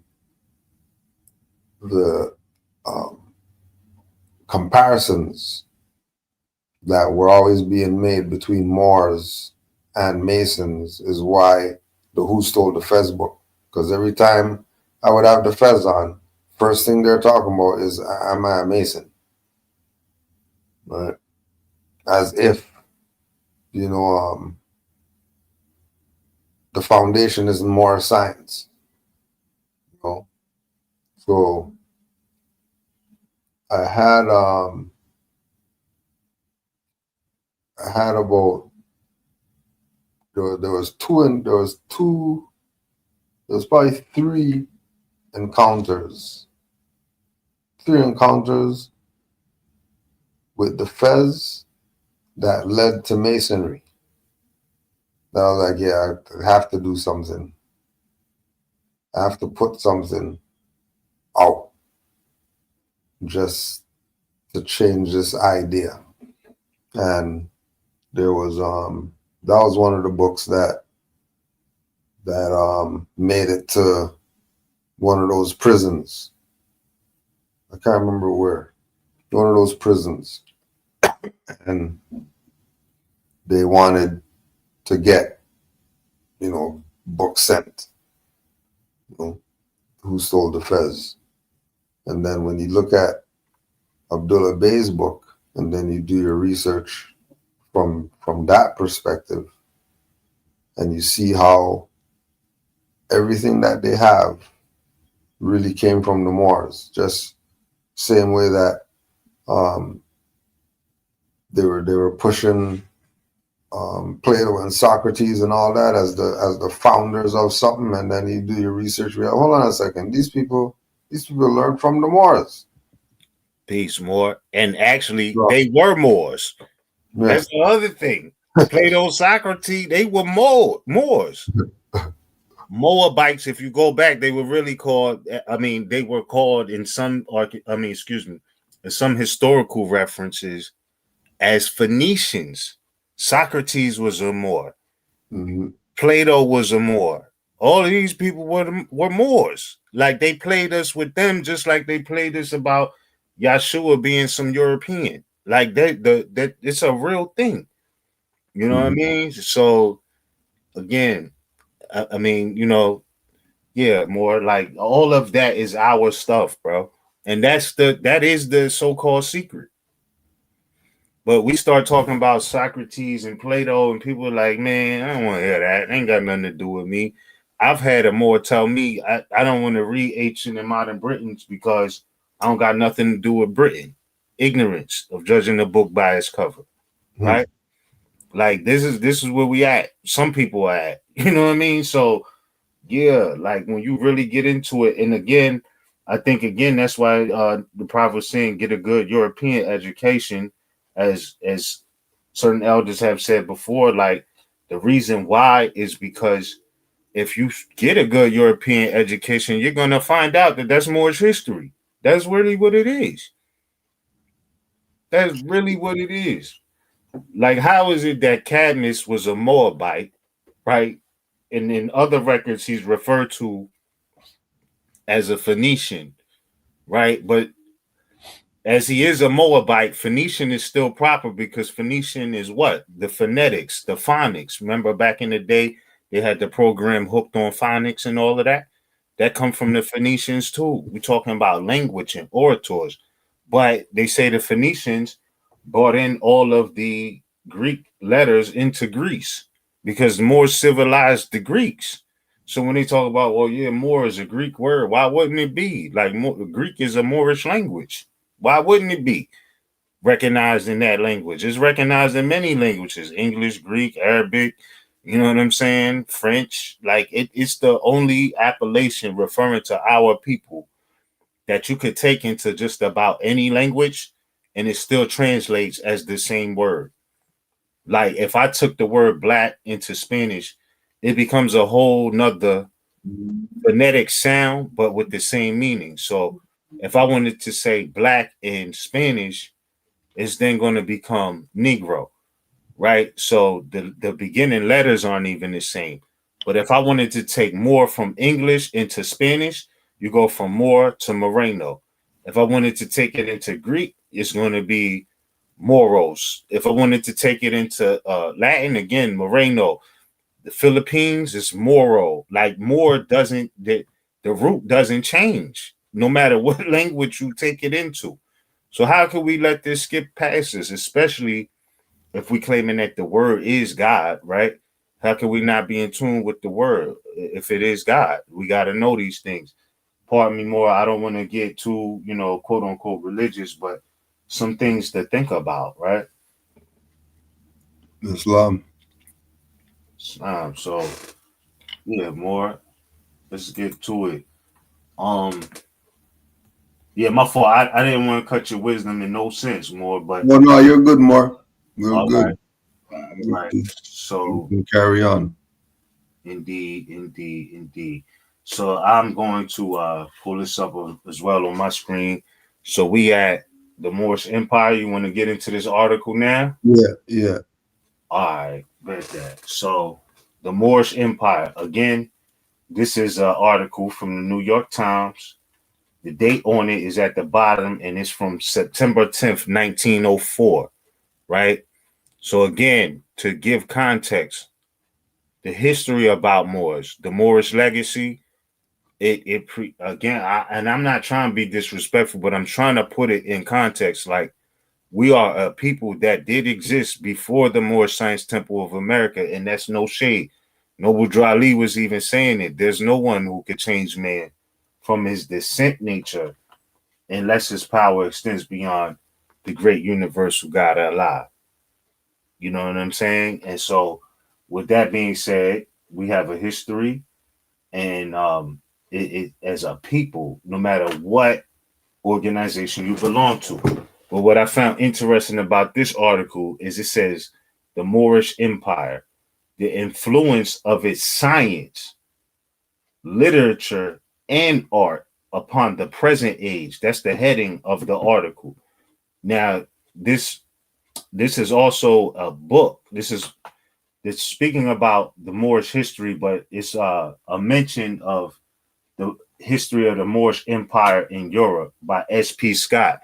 We've been talking about that book for years. I have the physical copy of volume 1, 2, and 3, and it goes crazy. Matter of fact, before we start, I would like to just highlight something from the history of the Moorish Empire in Europe, volume 1. I know we don't have it on the screen right now, but just to put it in context, I would like to share this before we get started on the article, because this article is about that book. If I'm not mistaken, this gentleman actually took out an article in the New York Times to speak about the Moorish Empire, and in a promotion of his book.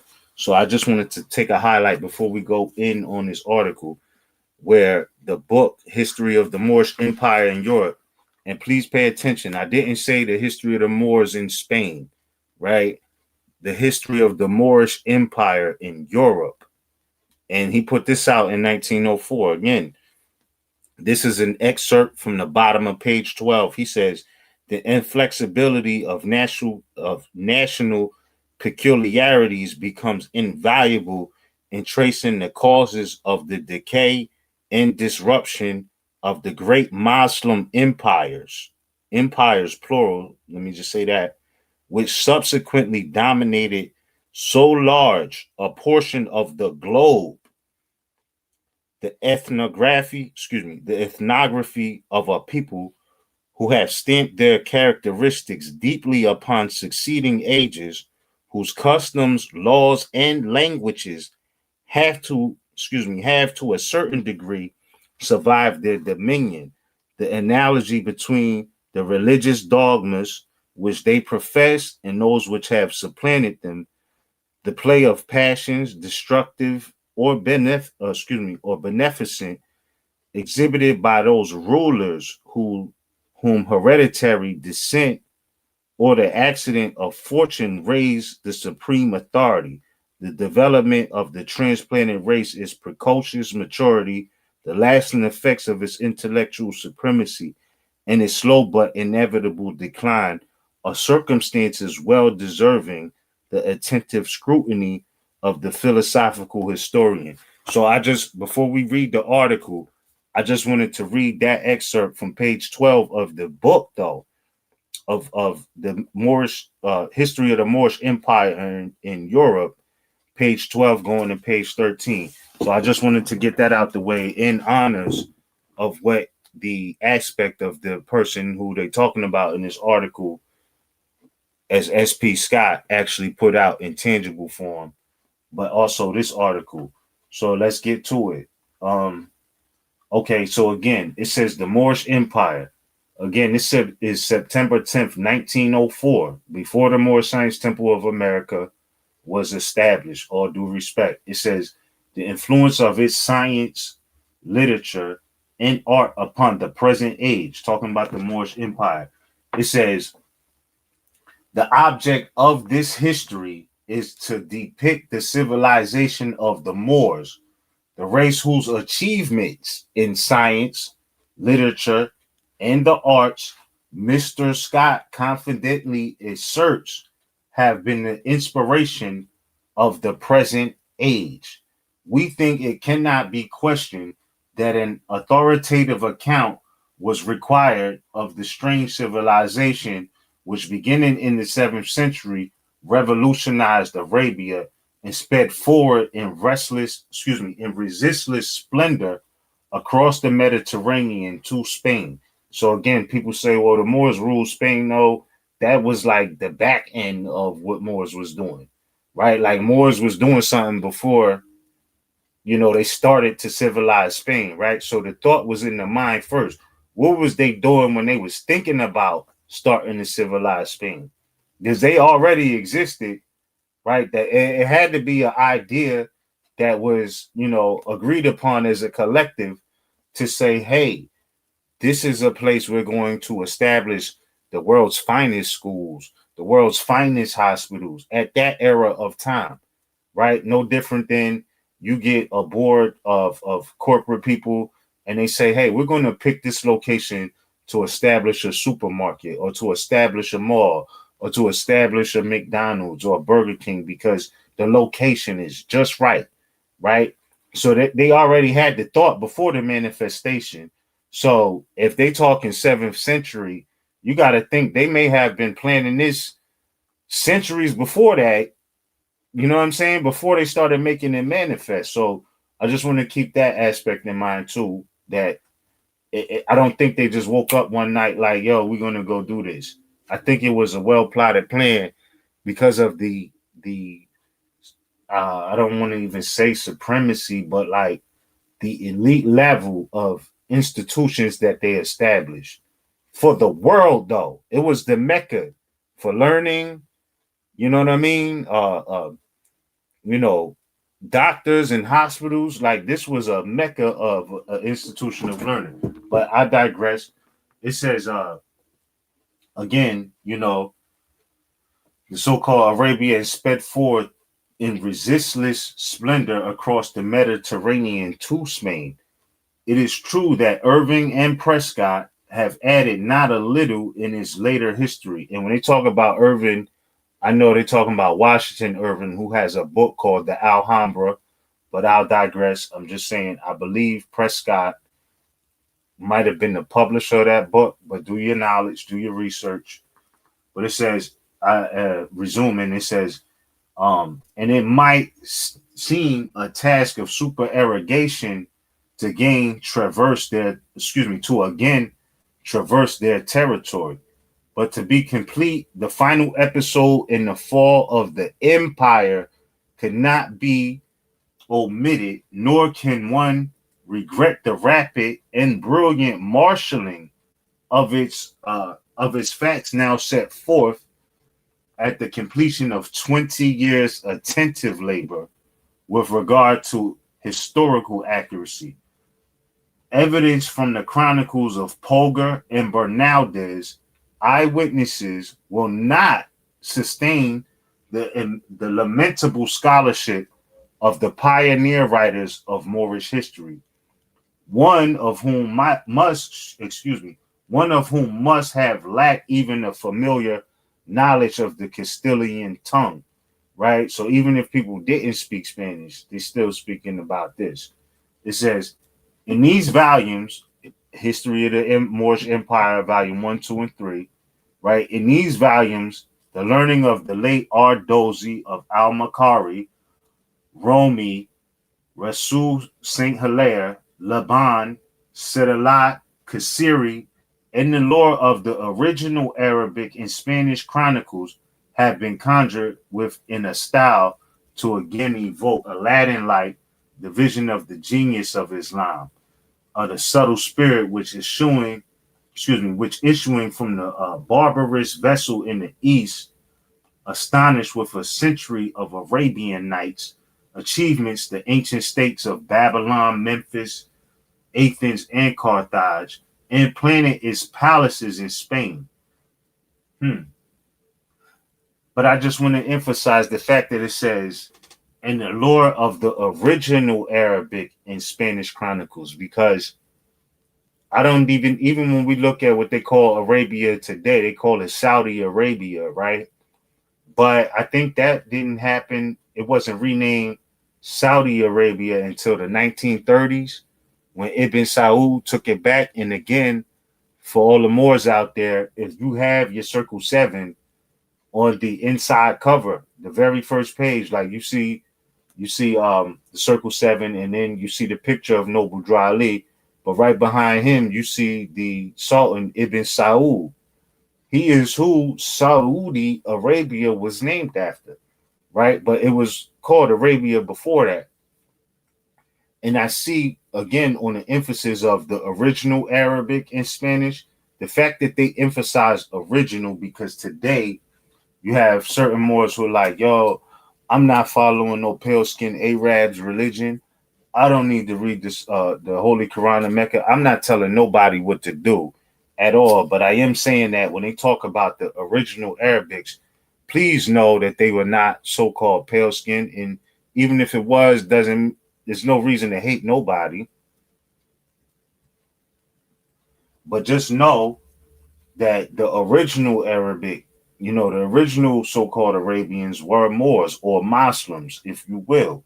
So I just wanted to emphasize when they speak about original Arabic and Spanish chronicles have been conjured with in a style to again evoke Aladdin-like the vision of the genius of Islam, of the subtle spirit which issuing from the barbarous vessel in the east, astonished with a century of Arabian Nights achievements, the ancient states of Babylon, Memphis, Athens, and Carthage, and planted its palaces in Spain. Please keep in mind these people were Moors, the originals. It says, surely no more fascinating subject in any epoch of the world's history might be selected. No, none, right?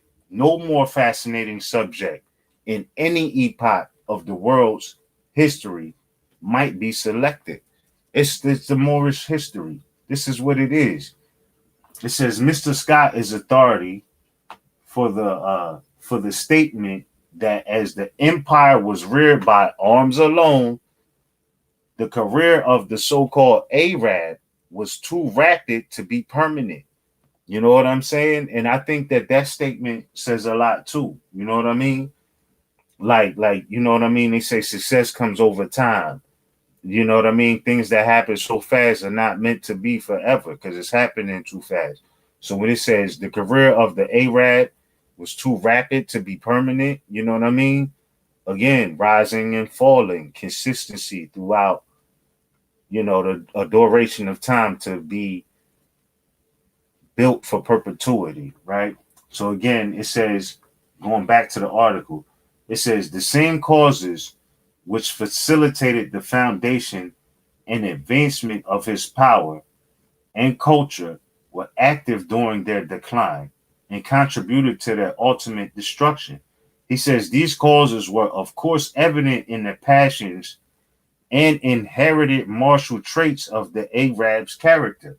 They sprang from those roving and predatory tastes born of immemorial desert custom and from the spirit of individual independence and inextinguishable tribal hostility, which were his most prominent characteristics. His temperament,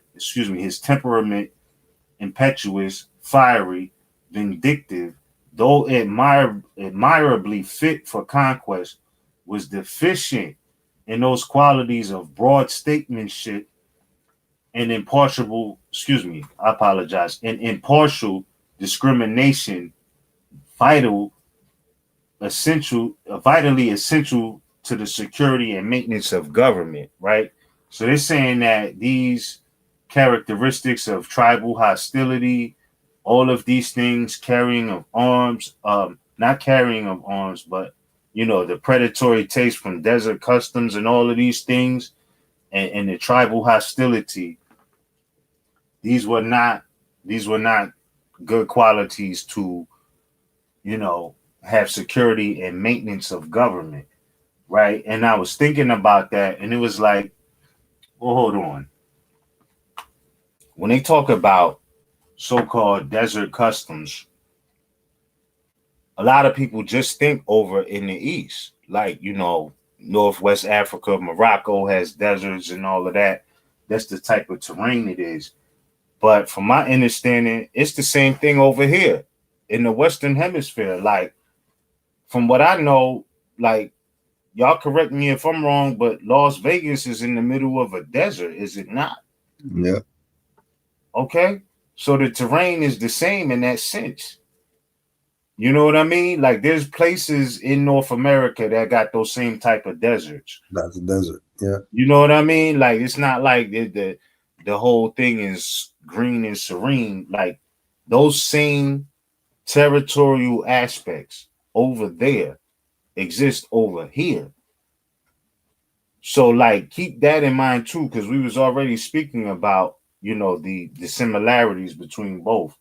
But yeah, more that also struck me interested, because I'm like, hold on. You know what I mean? When you talk about desert customs and all of that, they got that. We got that here. It's parts of Texas. You see them showing you the tumbleweeds floating down the deserted area, and you know what I mean?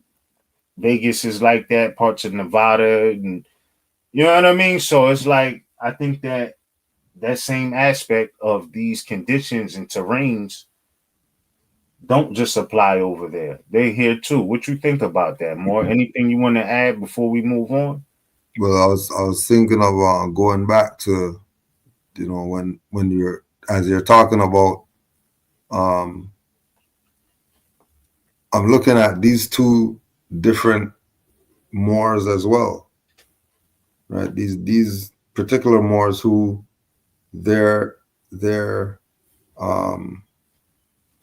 passions led to the downfall, to the decline of the empire. You know, which is why Noble Drew Ali said, to rise us back up, we have to live by these principles, because we can't live the ways as, you know, the old Moors. You can't take the new wine and put it in the old skins. You know, it's not going to work. You know, living by the principles, learn to love instead of hate, you know, speaking in an intelligent tone. Certain things were meant to assist us in moving further away from that line of the decline and destruction. You know, because certain attitudes, certain um, certain ways of existence are going to lead to that destruction.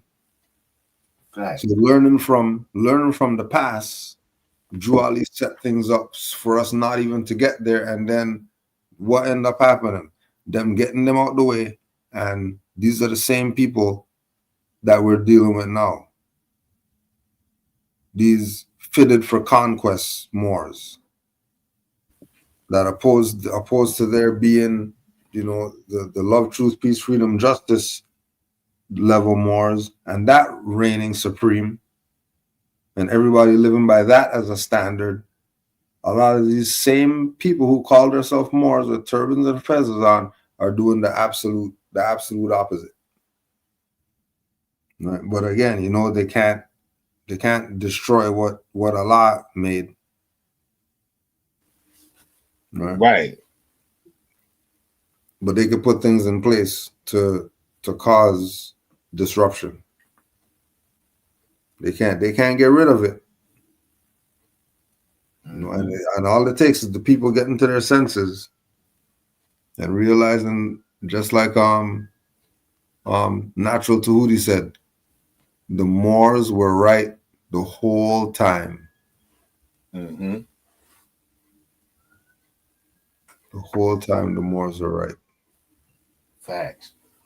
And what I like about this is it gives everybody a place, right? Like there, when he says these people with these customs and predatory tastes, and they got to be bearing arms. I'm not knocking it, but some of them, their attributes are absolutely fitted for conquest. Cool, y'all are the warriors, soldiers over here frontlining. Do your mufti thing. You know what I mean? Put a circle around your passions, mufti up, and play your position to the nation. But, killing each other and all of these things, that's not good.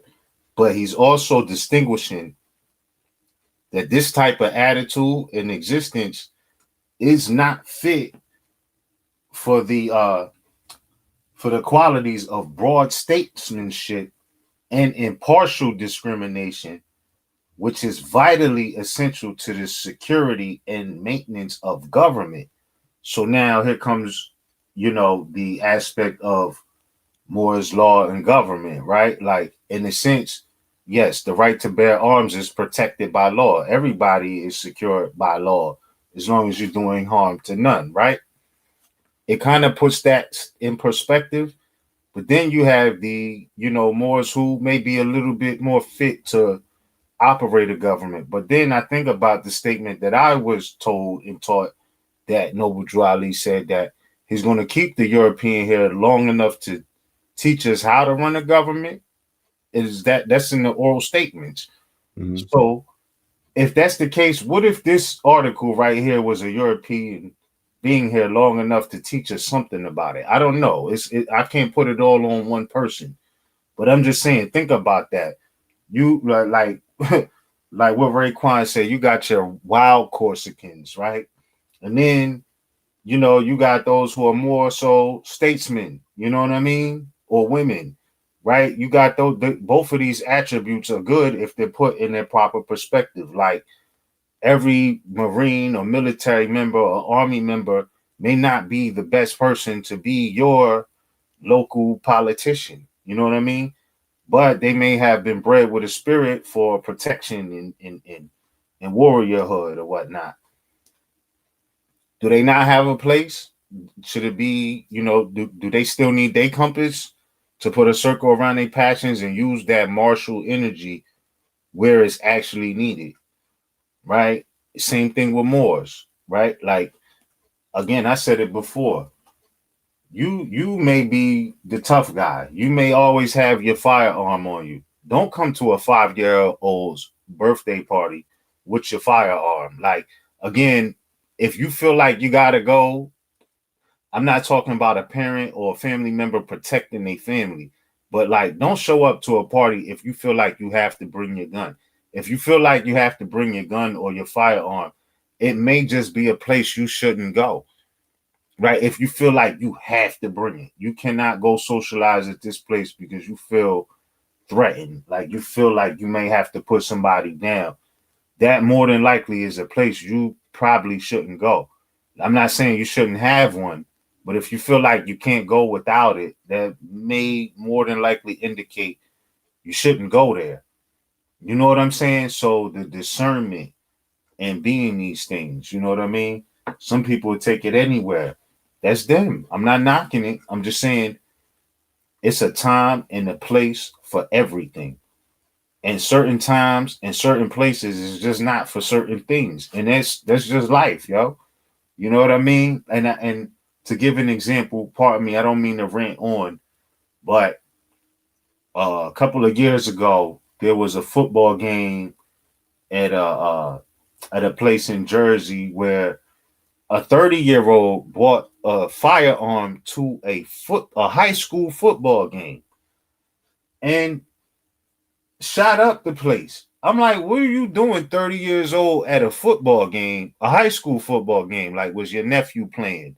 Was your daughter cheerleading? Like, why, first off, why are you at a high school football game and you're 30? There has to be a family member or somebody playing that makes sense for you to be there. But not only are you there, you come with the firearm and shoot up the joint. Like, that makes no sense to me. How you end up at beef at a high school football game and you're 30 plus years old? That's not gangster. That does not make sense to me. Right? So like I feel like if I felt like I wanted to go see my nephew or my younger cousin play at a football game, but I had to bring my firearm, unfortunately, I'm just not going to go. You know what I mean? Or even if I do go, I'm not shooting up the joint. You know what I mean? Like, I see you when I see you.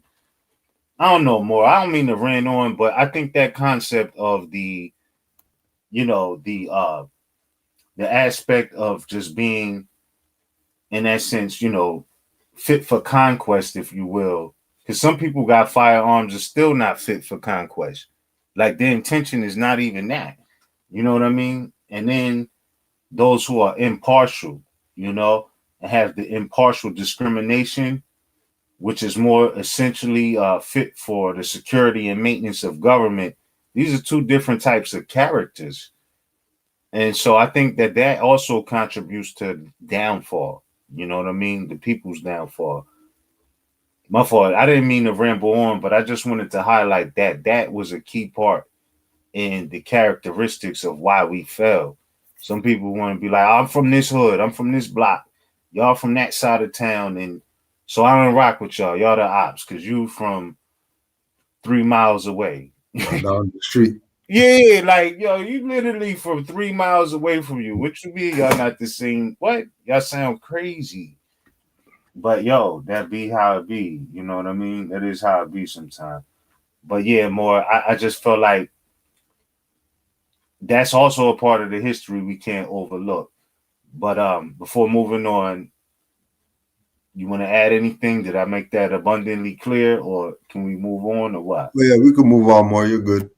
Okay, it says, all right, so it says, how brilliantly inspired, however, or even the dubitable qualities of Arabian character may be observed in the record of the conquests in northern Africa and Spain, already after the death of Muhammad, with the possession of Islam stretching from the Indian Ocean to the Caucasus, comprising not only Arabia, Syria, and Palestine, but also the great empire of the Persians, Egypt, and an adjacent part of the northern coast of Africa. Akbar penetrates to the country of the Berbers, leads his victorious army against Al-Maghreb, and in the midst of physical disadvantages of barrenness, drought, and excessive heat, again the desert, builds Chiron, a walled metropolis 6 miles in circuit, with a destiny of greatness among African dynasties. Upon the ruins of ancient Carthage had risen a new Carthage, rivaling its predecessor in commercial importance and architectural splendor. This city is sacked and destroyed by Hassan. Musa makes his slave Tariq governor of Tangier, by the surrender of which the Byzantine domination in Africa comes to an end. Now I recall there's something in the Circle 7 that mentions the Byzantine Empire. Am I tweaking? Moors, I know I'm not tripping. I can't be tripping. I don't have my 101s, but I remember the Byzantine thing. Yeah, in the 101. It is in the 101s, ain't it? Right? Mm-hmm. Like I'm not tripping. Somebody in the chat, put it in the chat. I know there's something about the Byzantine in there. But again, here it goes, the correlation even outside of Noble Drew Ali. So that's a cross reference for you. You know what I mean? But it says, No, what this also reminds me of is the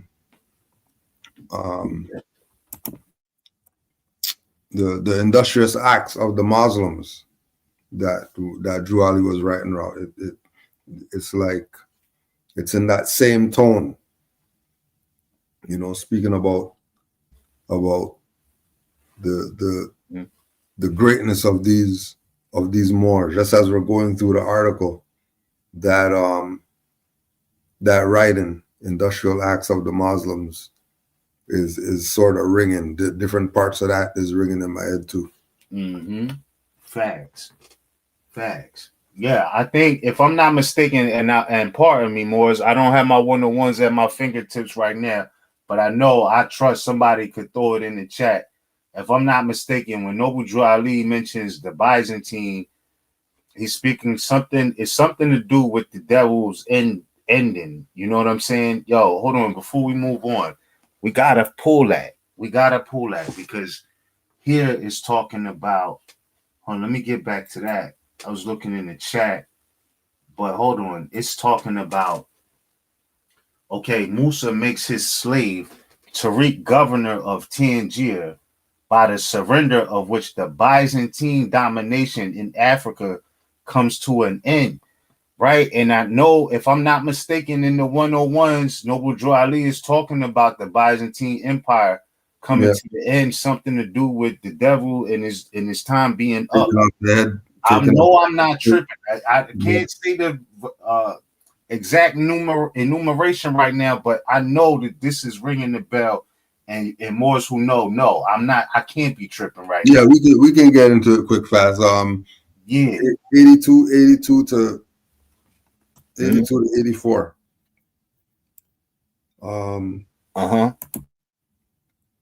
Was Satan to be bound then?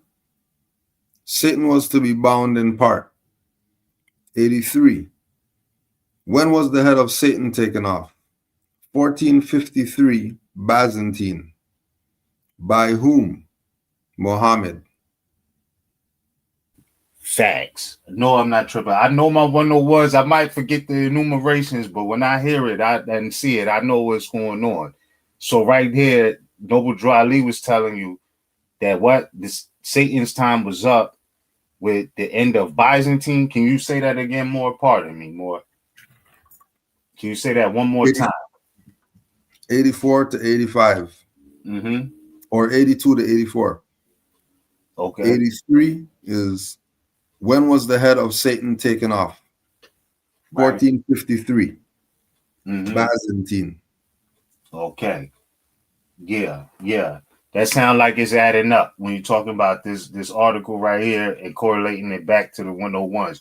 Because when he says Musa makes his slave Tariq governor of Tangier, by the surrender of which the Byzantine domination in Africa comes to an end. So even in this article, this is 1904 though, mind you. Yeah. Noble Drew Ali coming out with these lessons 1913. Let's give a grace period. He was saying this 1910, right? But it's matching up. You know what I'm saying? Like it was already over at that time, right? With the Byzantine ending. But think about this. It says Musa makes his slave Tariq governor. It sounded like he was freeing people. If he was once a slave that he made governor, what? Are you kidding me? How you go from slave to governor? Who's doing that? You know what I'm saying? Who's appointing you governor from slave status, bro? Bro, like think about this. You know what I mean? I can't be tweaking. I know I'm not tweaking. This is wow. This is amazing to me.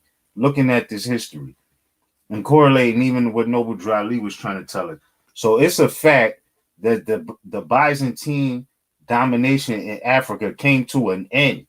Noble Drew Ali is correlating the same thing, right? But again, you know, I'll digress because they're gonna say Noble Drew Ali didn't say it. It came from the New York Times. Some people gonna be on it like that, but no, truth is truth. You know what I mean? And it's ringing very, very clear right here. It says, Tariq enters Spain, seizes and occupies the ancient town of Cartija, and soon on the banks of the, Guadalete, in that battle which changed the destiny of Western Europe, overwhelms Roderick and his Goths and seizes as a trophy the war horse of the slain monarch. Tariq, the war horse, Tariq again lays conquering siege to Cordoba, and with Zayd takes Toledo, the Visigothic capital. More before we go on, you want to add anything right here? Like, is this ringing off or what, bro? Oh, my bad, I was muted. It's all part of the showing the, you know, Moors versus the Christians. And, you know, we're talking about earlier with the death mask, and then we're talking about the war horse that the slain monarch is obviously not going to need anymore, right? We're talking about these different Moors. Remember, we're talking about the different levels because Musa made his slave Tariq. So the Tariq that we talk about, if he's a slave to somebody, if he wasn't the supreme being, then who was above him? Because Tariq they have Rock of Gibraltar named after him. Yeah, but they say Musa helped Tariq go from a slave to a governor. Yeah, that's saying a lot, bro. Now, remember the same thing about, you know, certain slaves who turned president.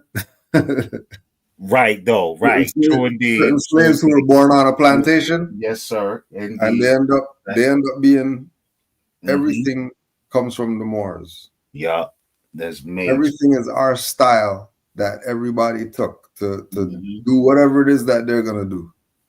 Facts. Major. Right? It's always our style that they take. Mm-hmm. That's a fact. Yeah. And even back to that Byzantine point, when Noble Drew Ali puts it in the 101s, he was speaking of it as a matter of fact, past tense thing. Mm-hmm. And in 1904, they're speaking about it the same way, past tense. Yeah. Byzantine domination in Africa came to an end. Right? So, like, yo, this gotta be the truth is universal, fam. You know what I mean? Yeah. No, and that also having those two references, that would mean that it's a actual point of reference. Mm-hmm. That is common knowledge, just like 7-Eleven is common knowledge. Yeah. And anybody mention 7-Eleven, you already know where they're going. Yeah. And this is 1904 is the article. Yes. 1904. Yeah. So 1904, and then Drew Ali's talking about it. Right? This idea that this thing happened, of these individuals falling, just like Kemet falling. They know, just like Atlantis sinking. It's a common thing that's known. But again, with our people not being the ones who study and research and all that, you know, we needed Noble Drew Ali to give us these reference points. You know, which again, that if the reference points are true, then that is supposed to validate and qualify that he is a prophet for real. That we should probably consider what he's saying. We should probably take everything that he's saying and highly consider it more than we've been considering it. Absolutely. Everything. I yield. Oh, it's all well, bro. It's all well. You know? But yeah. So this is making a lot of sense in Revelations. I've read this a few times, but as we're building on this together, it's hitting me. You know what I'm saying? Like, oh, yeah, Noble Drew Ali was talking about this. He spoke about it in the past tense, just like this. They fell already. The devil's time was up, so-called, if you will, with the Byzantine Empire. You know what I'm saying? Falling. And this is a known fact amongst historians, though, not just faith-based members. Like, if you do the knowledge and the history, you're going to see this very clear that this actually happened. It was a past tense thing. And Noble Drew Ali spoke about it the same type of way as a past tense thing. It was a rap back then. And some of us be given power to where they don't even have it. You know what I mean? And that's the only reason that they do have it, because they believe that they do when it was over already. But man, let me digress here and get back to it. Oh man. It says Tariq again lays conquering siege to Cordova, and with Zayd takes Toledo. The Visigothic capital at that time, I guess, Toledo was the Visigothic capital. And I know, and I'm gonna get to it, I know there's an interrelation between everything Gothic, Visigothic, and Moorish, like even to the Visigothic architecture. But we'll get back to that. But it says Musa subdues Seville, Malaga, Merida, and Jain, with Tariq invades Aragon and takes its capital, Saragossa. Catalonia and Valencia submit when the remnant of the Visigothic nation, led by a few prelates and yet unconquered chieftains, bears to the fastness of Galicia. In the Asturias is venerated relics and household gods, there to lay the foundation of a new empire, says our historian.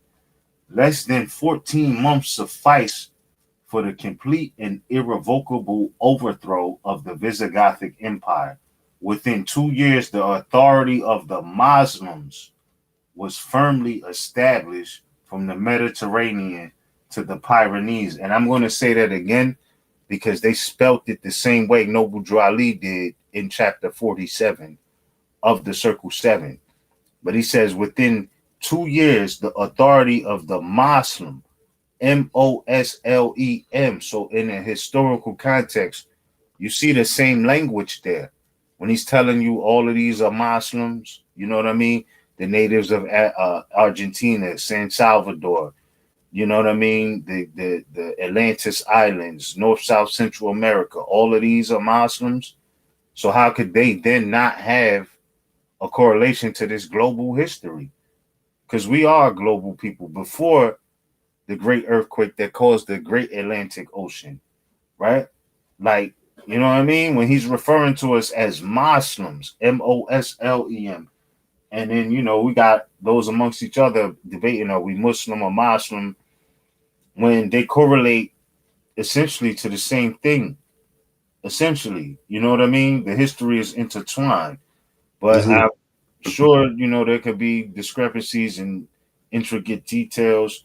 But I feel like that same conversation, when people are like, we're not Muslims, we're Muslims, I feel like that's what some people are doing now when they say, we're not Moors, Moors, we're Moors, Muurs. It to me, it just goes in that same category as Muslim and Muslim.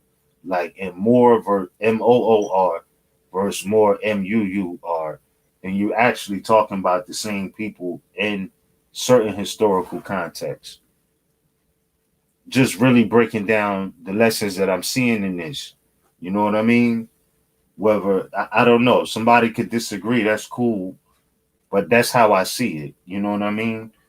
Um, but I do think that there's is a certain specific impact to when we look back in records and they're referring to us as Muslim with the Moslem. You know what I mean? Like opposed to Muslim. I'm not saying they're actually different because the vowels are interchangeable. That's the rules of the language, is that the vowels are interchangeable. So whether you want to substitute the U with the O or the O with the U or the E with the I or the I with the E, essentially, when you get into the history of these things, you're talking about the same people, you know, and from my perspective. And you know, going back again to the correlation with Noble Drew Ali mentioning Muslim, and you know, this and other authors mentioning Muslim lets you know that it's a theme for this time frame, because this is how these people are identified. You don't have the connotative ideas. You don't have the fake language or the stateless talk. Around that time frame, if you're speaking about people who are participating or engaging in Islam, they're Muslim. This 20s. This is not a long time ago. This is 1900s. This is not a long time ago. This is 1900s. They were making this point. Oh, these people, yeah, they're Muslims. And if they do bring up the MU, it's still Muslim. Because like Moore is saying, the vowels are interchangeable. So it's still Muslim. Moor, Muur, it's still Moor. Right, exactly. Islam more. Yeah, no, I ain't want to cut your wisdom, but that's so true. It's the same. It to me, it feel like the same argument. Like, oh, we're not Moors, Moors. We're Moors, Muurs. We're not Muslims, Muslim. We're Muslim, Moslem. And you know, to some people of this era of time, they never heard it said like that. They don't know, like, yo, there are over 100-year-old records of us being referred to as Muslim, Moslem. But whatever floats your boat, just understand, you're really kind of talking about the same thing. Like it really is. And so, you know, I guess the debate of the how we say it, the interchange of the vowels continues. That's what we doing. I don't know, but I just know when they talk about us, they talking about us. You know what I mean? Yeah, more like it's kind of wild. You know what I mean? But again, this is why language is important. And if people are going to say, well, the word is God and the holy breath, then we got to consider these things too. Like, we didn't make the rules of the language. We just understand it. And when we look back, certain things just make absolute sense. It's clear and concise. You know what I mean? Okay, so I'm going to read this again. It says, less than 14 months suffice. Hold on. Yeah, less than 14 months suffice for the complete and irrevocable overthrow of the authority of the Muslim was firmly established for the Mediterranean to the Pyrenees. History presents no similar instance of celerity, the completeness, the permanence of conquest. This is Muslims they talking about. So it says, not content with Spain, the Emir Abd al-Rahman next opens the gateways of the Pyrenees, and a host of Muslims pour through. like an inundation upon France, to be stayed only when the quote unquote white standard of the Omeyads is planted before the walls of Poitiers and hurled back by the French and Charles Martel. I just want to pause there. When it says the white standard of the Omeyads is planted before the walls of Poitiers and hurled back by the French and Charles Martel, all right, let's think about it. Some people know Charles Martel, aka Charles the Hammer, was a European. I don't know. Some people might have some more information, but he had European interest. The Franks as well. The Frank, like Frankenstein, you know what I'm saying? Charles Martel, these were those who were of European interest in these wars. Some people will call them holy wars, right? But the Omeyads were Moorish. How did the Omeyads how did they plant before the wars of Poitiers, France, a white standard? What does white mean? Even according to Noble Drew Ali, he's telling you white means purity. Purity means God. God means ruler of the land, not European people born in America claiming to be white Americans, right? Like, let's really dissect this. How did the Omeyads have a white standard? What was that white standard upon France? Right? Like, I'm just saying, it says upon France to be stayed only when the white standard of the Omeyads is planted before the walls of Poitiers and hurled back by the Franks and Charles Martel. So if the Franks were alleged to be white and Charles Martel was alleged to be white, why would they be hurling back the white standard? What was going on? I mean, these are just questions I have as we breaking down this article more. I trust I'm not tripping from my POV. Like, from my point of view and understanding, there's a lot of questions that arise from this. You know what I mean? If you're tweaking, we're all tweaking. Okay, I'm just saying, like, I'm thinking about this. What is this white standard of the Omeyads? What was that? And why would so-called white people be fighting back the white standard? What is it? Right? Like, if white doesn't mean the Caucasian race by law definitions, there's case law saying this, then why would the Franks and Charles Martel or the French be fighting back the white standards? Were they white? Were they not? Who were they? You know what I mean? Were they French? Were they European? If they were French or European, what was the issue with the white standard? What was the white standard? Were they white people or were they French people? Who were they to have an issue with the white standard? What is the white standard? I got questions. Just breezing through this now, really analyzing it. But it says, by this time, the Mohammedans had shaken the foundation of Christendom, and the Pope trembled in the Vatican. What's going on here? What's going on here? Why at this time the Mohammedans had shaken the foundation of Christendom? What was the foundation of Christendom?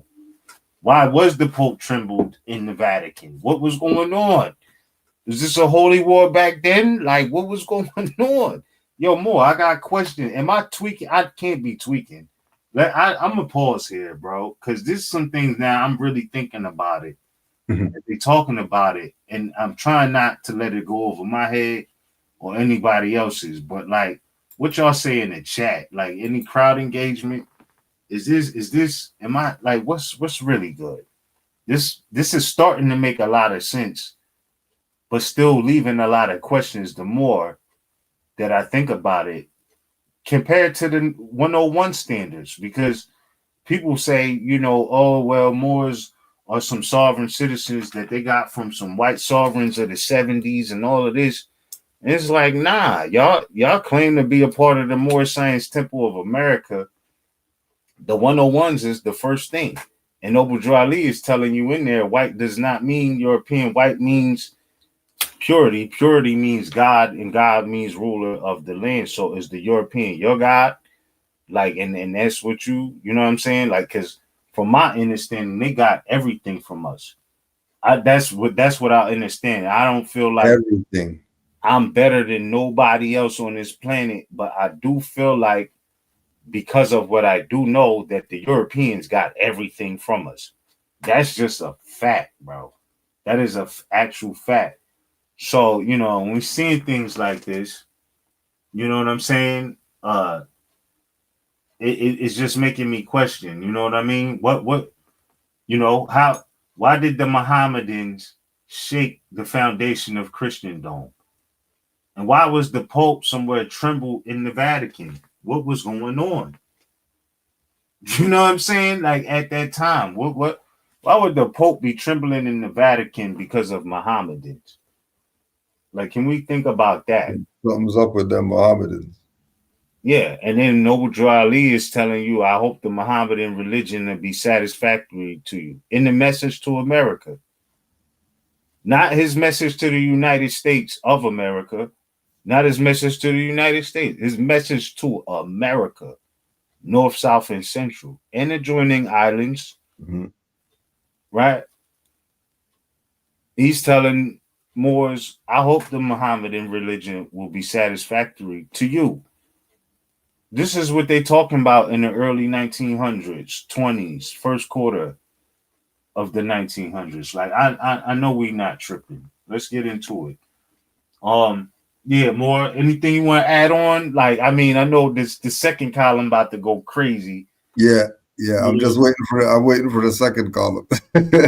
Okay, all right. Yeah, I'm waiting for the second column because second column is yeah. So again, it says exactly 110 years. Oh, hold up, my fault. I didn't get to finish reading that. Let me bring that back. My fault. Okay, so it says exactly 110 years had collapsed since Muhammad fled from Mecca, right? And then the asterisk is there at the bottom of the left column. It says History of the Moorish Empire in Europe. S.P. Scott, author of Through Spain, with index and list of authorities consulted in 3 volumes. Volume 1, this is why I'm saying I got them. And I want to give an acknowledgement. And again, as we talked about acknowledging those who transitioned, I want to give a big acknowledgement to our brethren, Hamatiel, who I call Hematite Moshish. Some people know him as Dave, but you know what I'm saying? He personally gifted me the 3-volume set of the history of the Moorish Empire in Europe, among many memories I have with the elder. You know what I'm saying? I look back now and I appreciate it more. It be times I be going through stuff and seeing stuff and experience stuff, and I just laugh because he already put me on to the knowledge of certain points of views and gave me references over 10 years ago. And I just look now like, man, if you could see me now, I think he do, but damn, you know what I mean? I appreciate those who have transitioned. But yeah, so that's how I literally got my hands on the physical copy. So you know what I mean? That's why I'm like, when I see this stuff, I'm like, oh man, this puts it beyond dispute. So he says, again, I'll read it. It says History of the Moorish Empire in Europe by S.P. Scott, author of Through Spain, with index and list of authorities consulted, in 3 volumes. Volume 1, Volume 2, Volume 3, small octavo, Philadelphia, J.P. Lippincott and Co. Per set, $10. Now, mind you, this is 1904. 10 notes. Yeah, 10 bills. 3, the whole set. The whole set, bro. But that 10 bills back then compared to now, you be paying your whole month's, you know what I'm saying? Probably 2-3 months rent with 10 bills back then. Set, yo. 10 notes. Yo. And I'm talking each book over like 700 pages of Moorish history. You know what I mean? Like tangible. So like even if you go online right now and you download the book, and some of these books they took offline. Because remember, it was a time, I would say about 2015, 16, maybe 17, they had Google Books where like, and you could just download the book. But there'd be certain parts of a book you download where they could say the page is missing, and you know what I'm saying? And then they just started taking certain books off of there. You know what I mean? Yeah. But even if you downloaded the whole 3-volume set right now, it would cost you more than $10 to print all three, every page of all three, even with them missing pages. Yeah. Like for the ink, for the paper, you know what I'm saying? The electricity, the electric bill, it's going to cost you more than $10 to print the whole 3-volume set. Anybody who has it, anybody who has the 3-volume, if you have the 3-volume, how much do you pay for your 3-volume? I think mine were 40 each or something when I got mine. I think they were 40 each. It was definitely over 100. Yeah. It was definitely over 100 for all three of them. Facts. I've seen in 2020 they had some. They were selling a 3-volume set for like over 700. I didn't even check the price since then. I'm like, dang, Allah, I already got mine. You know what I'm saying? I hope. Nah, because I'm not. I would like 700. I gotta get it. Nah, that's crazy. You know what I mean? When it first came out, it was only $10 for all three. But again, that same $10 would be. It could get you a lot more than what it would right now. You know what I mean? Yeah. But yeah, hey, Moore, pardon me 1 second. I'll be back. Literally one for 1400. 1400 on Biblio. Biblio has for 1400. Crazy.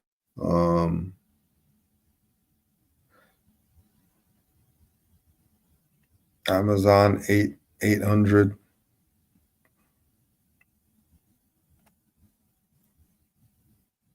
That's interesting though that they said 10 notes on there.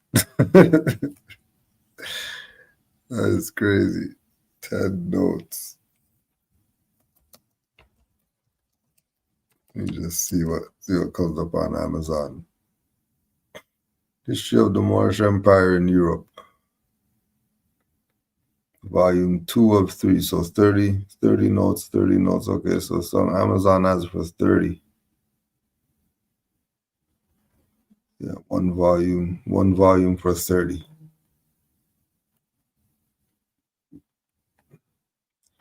So prices fluctuate, but it's definitely a worthy read.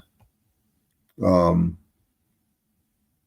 get to this other part. So this is the other column now. Now the name of the prophet was revered from the Indies to the Atlantic.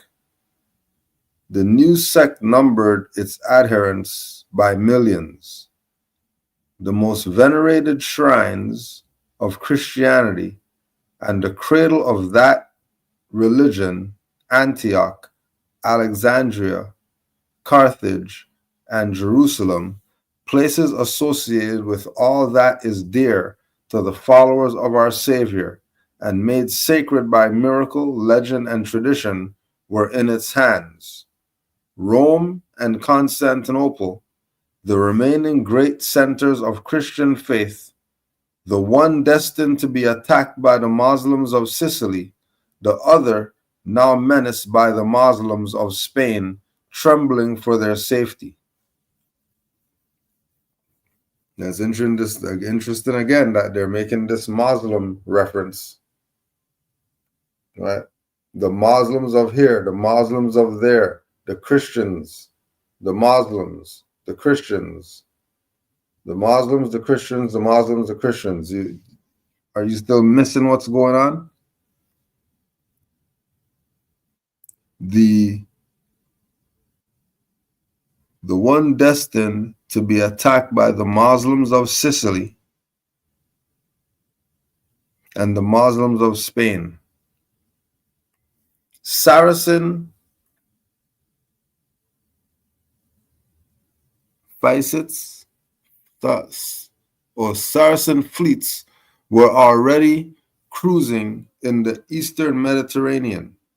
The Mussulman standard had been planted in the Loire, 600 miles distant from Mecca. In every country into which Islam has penetrated, it had found faithful allies and adherents. Most ominous of all, the test of spiritual truth and inspiration invariably dependent, in the estimation of the credulous upon superiority in arms, was steadily on the side of the infidel. But his chief menace to Christendom lay in the fact that the religious system of the infidel was in effect better, and his civilization superior to the Christian. And that's why Juali said, give it back. Give back the idol gods of Europe, of whom you know nothing. We don't wish to amalgamate, because our civilization is superior to theirs. Why would you limit yourself? Why would you claim to know who you are and then have a Christian name? Why do you claim to know who you are and looking like a Christian? But again, you have your ancient customs.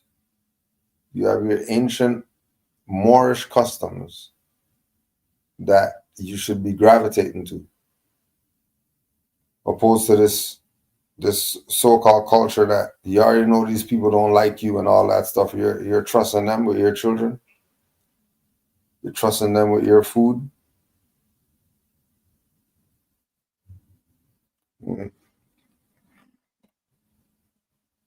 While the Christian world was enveloped in darkness, and all learning, save that from the worthless metaphysics and Ptolemaic theology, had been banished from the minds of men, while England was distracted by Danish and Norman invasion, and barbarous monks defied the authority of her kings in the very presence of the throne, while Charlemagne was desolating the provinces of Germany by sweeping and merciless proscription, while ecumenical councils were proclaiming the virtues of celibacy and the sanctity of images, while the populace of Rome was amused by the scandal of a female pope. During this period of intellectual stagnation, the Moorish princes of Spain and Sicily alone, among the sovereigns of the West, kept alive the sacred fires of art, science, and philosophy. What? See, what though? Like who? Like who though? It said Moorish princes of Spain and Sicily alone among the sovereigns of the West. Who is that? Just food for thought. If I can add on, I want you to continue reading this more. But I just want to also add, like, sovereignty ain't something that came with Europeans in the 1970s. It's some Moors who will say they members of the Moorish Science Temple of America, not all. Some Moors of today who say that they Noble Drew Ali, true and faithful living adherents, will tell you Moors have nothing to do with sovereignty, and that this sovereign ideology came from some Europeans in the 70s. Again, is a discredit to our true history, because Europeans didn't make up sovereignty. It's not something that really belonged to them. Yeah. And again, I'm not sitting here claiming to be a sovereign citizen, but I'm not going to sit here and act like sovereignty isn't a real thing and a real concept in law, history, empires, philosophy, religion. Like, it's a thing. It's a real thing. And anybody exercising it doesn't make their citizenship sovereign, because sovereign is not a place to be a citizen of, but it is a mentality. It is a actual concept of living free. Like, and I ain't make it up. You ain't make it up, Cool Joe. We did not make this up. This is 1904, and they talking about the sovereigns of the West. Who were the sovereigns of the West in 1904? Was Moors in America in 1904? From all true and living divine records, let's say that, from all true and divine records, yes, they were. And again, we already showed you, Europeans got everything from us. And again, I don't hate them. You know what I mean? Like, I'm just speaking from a matter of fact of historical reference. Sovereignty existed way before the 1970s. Sovereignty definitely existed before Noble Drew Ali. So let's just keep that real, right? If Noble Drew Ali didn't establish his institution until 1913, but you got people in 1904 talking about the Moorish Empire, right? And they're talking about them among the sovereigns of the West, keeping alive the sacred fires of art, science, and philosophy. He's speaking about this in 1904, before Moorish Science Temple of America existed. Like, some of these people who act like, you know, this sovereign ideology came from some Europeans that they followed in 1970s and all of this. No, that's not true. And again, another thing, I can't say I'm bothered, but something that I see as their hypocrisy, whoever these people are, agents sent or whatever, right? They claim that Noble Drew Ali never taught nothing about sovereignty, when in all reality, it is right there in chapter 29 of the Circle 7 Holy Quran. It is mentioned in his literature, if that's what you want to call it. So in the Circle 7, chapter 29, he talks about being raised to sovereign power. So let's just be very clear. R.E. Bay Publications didn't make up nothing about sovereign citizenship, right? The Europeans in the 1970s did not make up sovereignty. It is something that existed way before all of this era, way before the last 2 centuries. Let's just say way before the last 125 years, right? So again, I'm just saying, let us not let this go over our heads as we're going over this, right? If they're telling you Moorish princes of Spain and Sicily alone, which we know is really out in Andalusia, which we know Europe is really West Asia, right? And we are Asiatics, but they're telling you Moorish princes of Spain and Sicily alone among the sovereigns of the West. Who are they? And we all kept alive the sacred fires of art, science, and philosophy. I have questions about where they're saying sovereignty comes from, because they'll tell you that the Europeans made it up in 1970. You know what I mean? And these are Moors who will say that. Now, sovereign citizenship, I totally agree. I know for a fact y'all will not play me. Sovereign is not a place to be a citizen of, so there's no way we could be sovereign citizens. That is another brand. That is them again trying to erase people's divine and national birthrights and privileges, if you want to call it that, and classify them as a whole fictitious type of citizen, because it's not a place to be a citizen of. But sovereignty on its own merit did not start with no Europeans in the 1970s. They got everything from us, and I stand on that. I put this up against whoever, you know what I'm saying? Rebut this. Who are these sovereigns of the West that I didn't make this up. This is a historical record from 1904, before Noble Drew Ali established the Moorish Science Temple of America. And then when he established it, he's telling you about sovereign power in chapter 29. Come on, fam. Like let's get real. Like, you know what I mean? That's a point I wanted to emphasize. I didn't want to cut your wisdom, but like let's really analyze this if that's what we're gonna do. You know what I mean? Who are these sovereigns of the West? Were they here before the great earthquake that caused the great Atlantic Ocean? Were these the same people? Like, I mean, because there are, in fact, scientific reports saying that there are pieces of Africa that were and are found underneath of Florida, Georgia, North Carolina, South Carolina. That's what they say they found. So, you know, these people of the West, were they already here? You know what I mean? Why? How was it these two people, right? When they talk about the princes of Spain, who we know are Moors, and it's ironic that, to me, in a sense, that the year that the Moorish Empire fell in Spain or Al Andalusia is what, a year later they come over to the Americas. They didn't make nothing up. They took over global industries. 1 year. 1 year. It's the same. How is it not related? You tell me Moors fell in 1492 in what they call Spain, but then a year later they arrive here because, again, from all historical accounts, Columbus could not get a mandate from England to come over to the Western Hemisphere because at that time England had no problem with the West. Right now, this is pre-colonialism.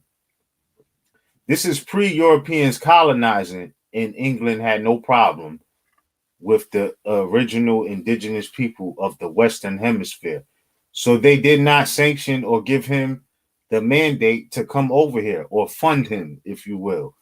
Columbus, that is, to come and explore the Western Hemisphere and or take over. But he had a proposition because he knew that the Moors had a connection to the Western Hemisphere and that Spain and the Moors were absolutely in an all-out war, beefing. And so he put his pitch to Ferdinand and Isabella, and they funded him to come over here after they defeated the Moors of that time in 1492 in what people call Spain, which we know is Al Andalusia, or which we know on another level is still Asia. That's a fact. Europe is not a continent. Europe is not a continent. Europe is on the continent of Asia. I don't care what nobody say. It's a subdivision of a continent, but it is not a continent. So, more like, you know, these are things that hit home. What y'all think? I ain't checked the chat, but that's just something I wanted to add on, man. Like, you know, I felt like that says a lot. That says a lot. Who are these sovereigns of the West? And how did them and Moors have a connection? Were they Moors? Yeah, the sovereigns of the West. The sovereigns of the West is definitely hitting home because if you're talking 1904, nobody was talking about the Europeans were the West in 1904. Facts. That they do that today. In this modern era of time, they'll say the West, and because of certain people, right? Because of certain people pushing that idea, people go there. But Europe's not West. So why are they making reference to them like that unless they're trying to steer you away from who the West really is? Again, you have to go to 1904 for it to be told to you that the West, the sovereigns of the West, are just like the Moorish princes of Spain. It's the same people. The same exact people, for sure. Yeah. With dominions all over the globe. Yeah. Yeah. So yeah, more like it just when we get into the history opposed to opinions or the facts opposed to opinions, you can see who know what's up and who's acting like they do. Undeniable. Unfortunately, yeah, you got a lot of talking heads who want to face the camera and be the face of something, and they have no real clue of what they talking about. Their timeline starts in 1913, and that's cool, but trying to relate to anything outside of 1913 to now, they don't get it. Yeah. And that's them, you know what I mean? But yeah, I just see it like I'm not stopping when it comes to our history and legacy at no specific timeline of, you know what I mean, 112 years ago. Yeah. Yeah, it goes beyond that. You know what I mean? Straight like that. And I respect the whole legacy, but we not leaving nothing out. You know what I mean? Claim it all or claim nothing. That part. You know what I mean? That part. Because Noble Drew Ali was coming with the same message of connecting back to our ancient foremothers and forefathers. Not him.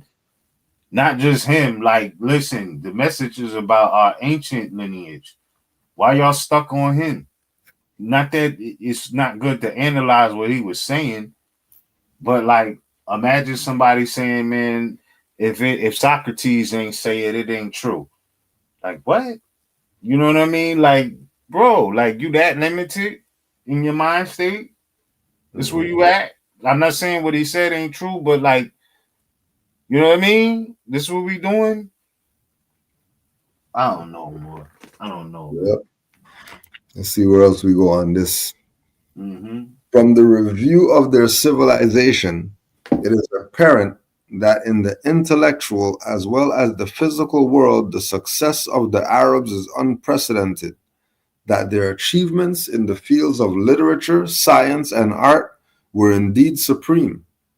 Their poetry, in elegance of style, in brilliance of expression, and in fertility of fancy, presents examples not inferior to the finest models of classic antiquity. In the style and rhythm of Dante's verse, or Petrarch's and Aristotle's, we find sensible acknowledgement of their obligations to Arab versification.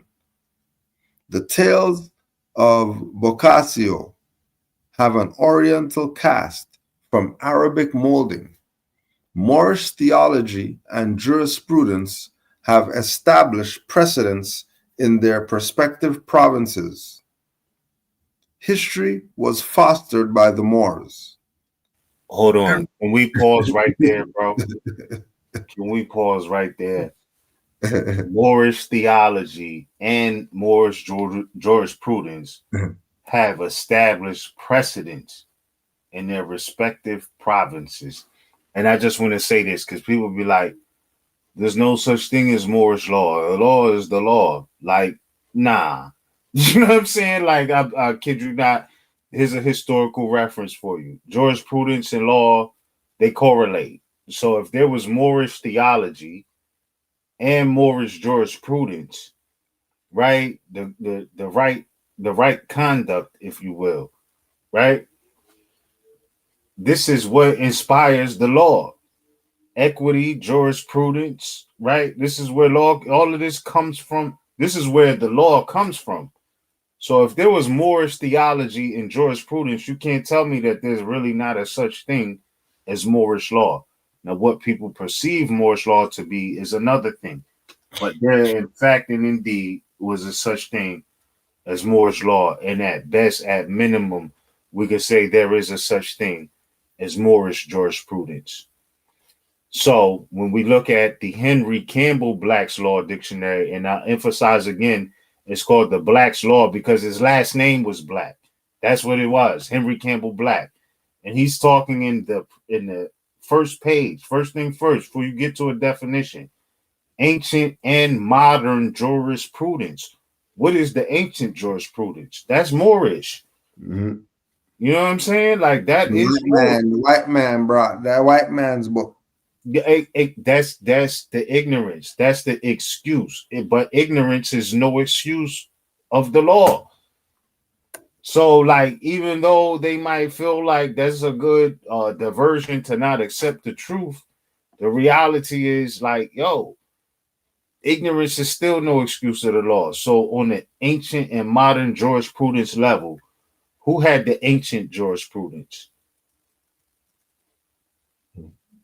I believe it was the Moors along with the sovereigns of the West, because the Moors were the sovereigns of the West. According to this article, and not just this article, if y'all get the book, not ancient, excuse me. If you get the book, The History of the Moorish Empire in Europe, you will see we bought everything to them. Like, because they needed it the most. Noble Drew Ali came to us at that time because we needed him to the most. We came into Europe and did what we did as far as establishing institutions, not conquering, but establishing institutions, because at that time they needed Moors the most. That's a fact. That is a historical fact. So at that time, you had people coming all over the globe to come learn in Spain, or what they call Spain, which we know is Al Andalusia. Right? We came amongst them because they needed us the most at that time. Whether they want to admit it or not, we established the first hospitals, all of these things. So I just want to put that in perspective. When it says specifically, again, Moorish theology and Moorish jurisprudence, that's key. That's very key. Yeah. That's very key. So when you go back into your 4th edition Henry Campbell Black's Law, before you go into the definitions and you get into the letter A, like, read the preface. Read what the first cover letter page say. It tell you that that's ancient and modern jurisprudence. My question is, where did the ancient jurisprudence come from? Because that is Moorish law. That's a fact. So no matter how ignorant some of our people want to be and say, that's not the law, that's a law book. If y'all don't see how ignorant that statement is, I can't help you. You know what I'm saying? But the reality is, it is a true and divine record of the documentation of civics throughout a duration of time from back then to now. Whether we agree with it or not, it is what it is. So yeah, Moore, I do want you to continue to read, but I did want to interject the fact that don't let nobody play you like it ain't no such thing as Moorish law. Don't let them do that, because that's not true. Islam. Every town had its analyst, every province its chronicler. Abul Fida enumerates 60 Arabian philosophers who lived before the 13th century. The Muslims understood the esoteric doctrines of the most renowned philosophic schools of antiquity. They had their nominalists and their realists, their mystics and their Epicureans. They were developed in the higher branches of mathematics. They inherited astronomy. They invented the almanac and the clock. Through the science of botany, they became supreme in the pursuits of agriculture. Islam to all the farmer Moors out there, so you know you're on point.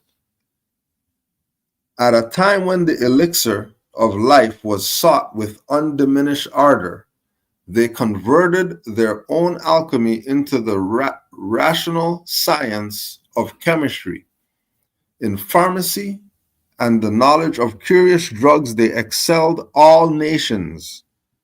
They taught the Middle Ages decent medicine and surgery and built the first real hospitals.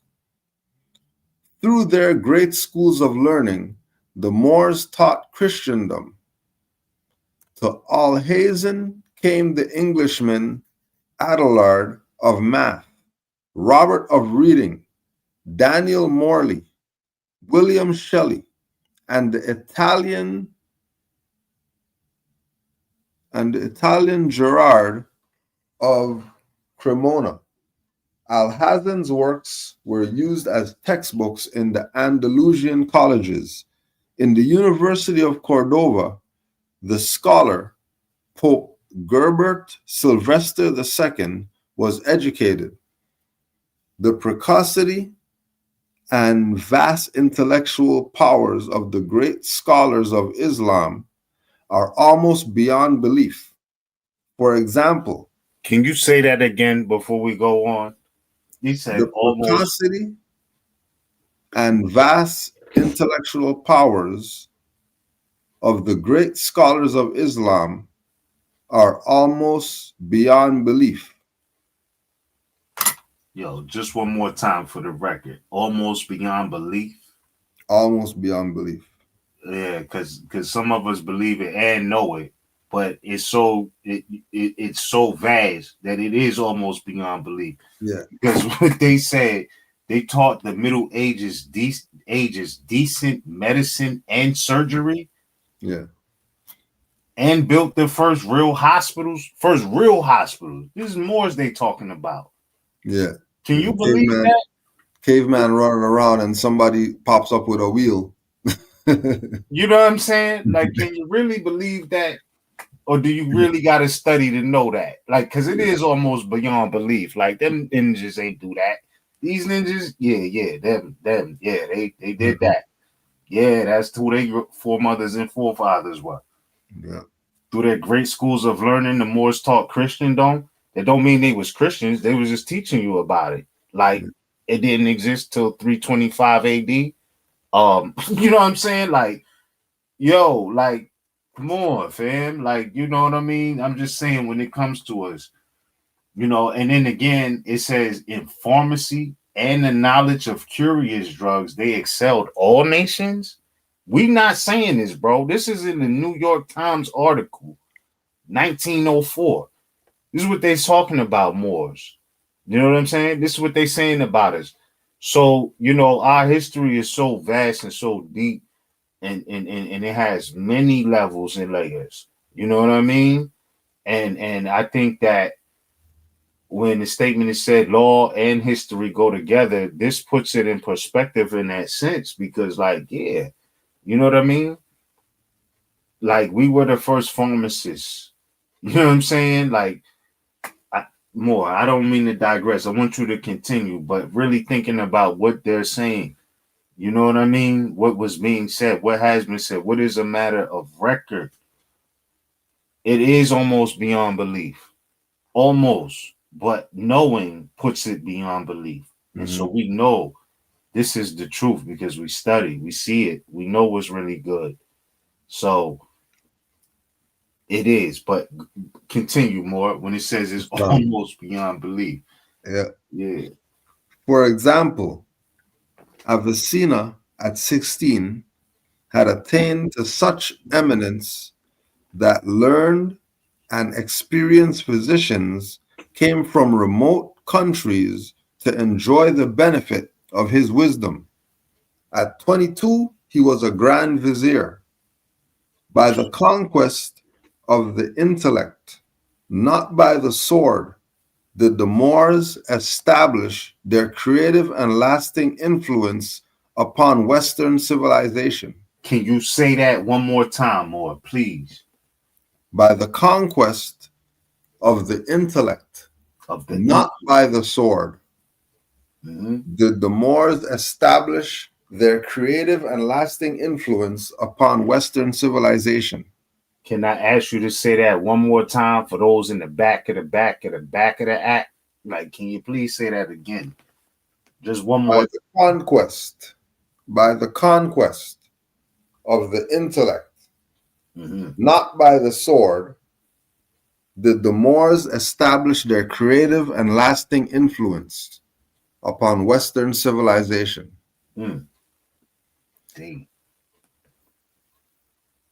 Upon Western civilization. It is in this domain of science, literature, and the arts that Mr. Scott grounds his thesis and declares that the Moorish civilization has given an impetus to modern life. For this reason, he has made his history something more than an account of the rise and fall of dynasties. It is his belief that Arabic intellectual life, and especially the culmination of the Spanish Peninsula, the phenomenal rapidity of its advance and superhuman greatness of its deeds, suggests the infinite possibilities to which its rival may ultimately give rise as affecting the destiny of nations.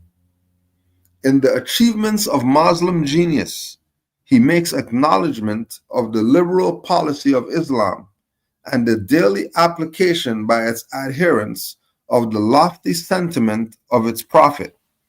Whoso pursues the road of knowledge, God will direct him to the road of paradise. Verily, the superiority of a learned man over more worshipper is like that of the full moon over all the stars, contrasting with the narrow maxims of the Christian communion in the Dark Ages.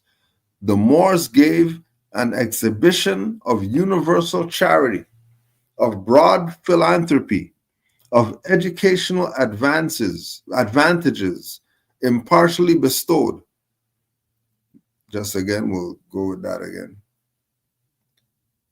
In the Dark Ages, the Moors gave an exhibition of universal charity, a broad philanthropy, of educational advantages impartially bestowed. The ruling of Muhammad, above quoted, the historian believes accounts for the marvelous spirit of inquiry and adaptation by which the Arabs learned of their captive nations and in turn imparted their accumulated stores of knowledge. During a few vital centuries, the doctrine of Muhammad educated Europe, while the world of Western Christendom remained broken and barren. The forgotten sciences which the Greeks and Egyptians had begun were cherished among the Moors and enriched from other sources, and finally given up to Christendom again when the nations of the West had become conscious of the necessity and possibility of effective work and ambitious to begin it. This was the important mission for the general civilization of the Mohammedan Moors. The New York Times, September 10th, 1904. And just to, again, stress the point that they know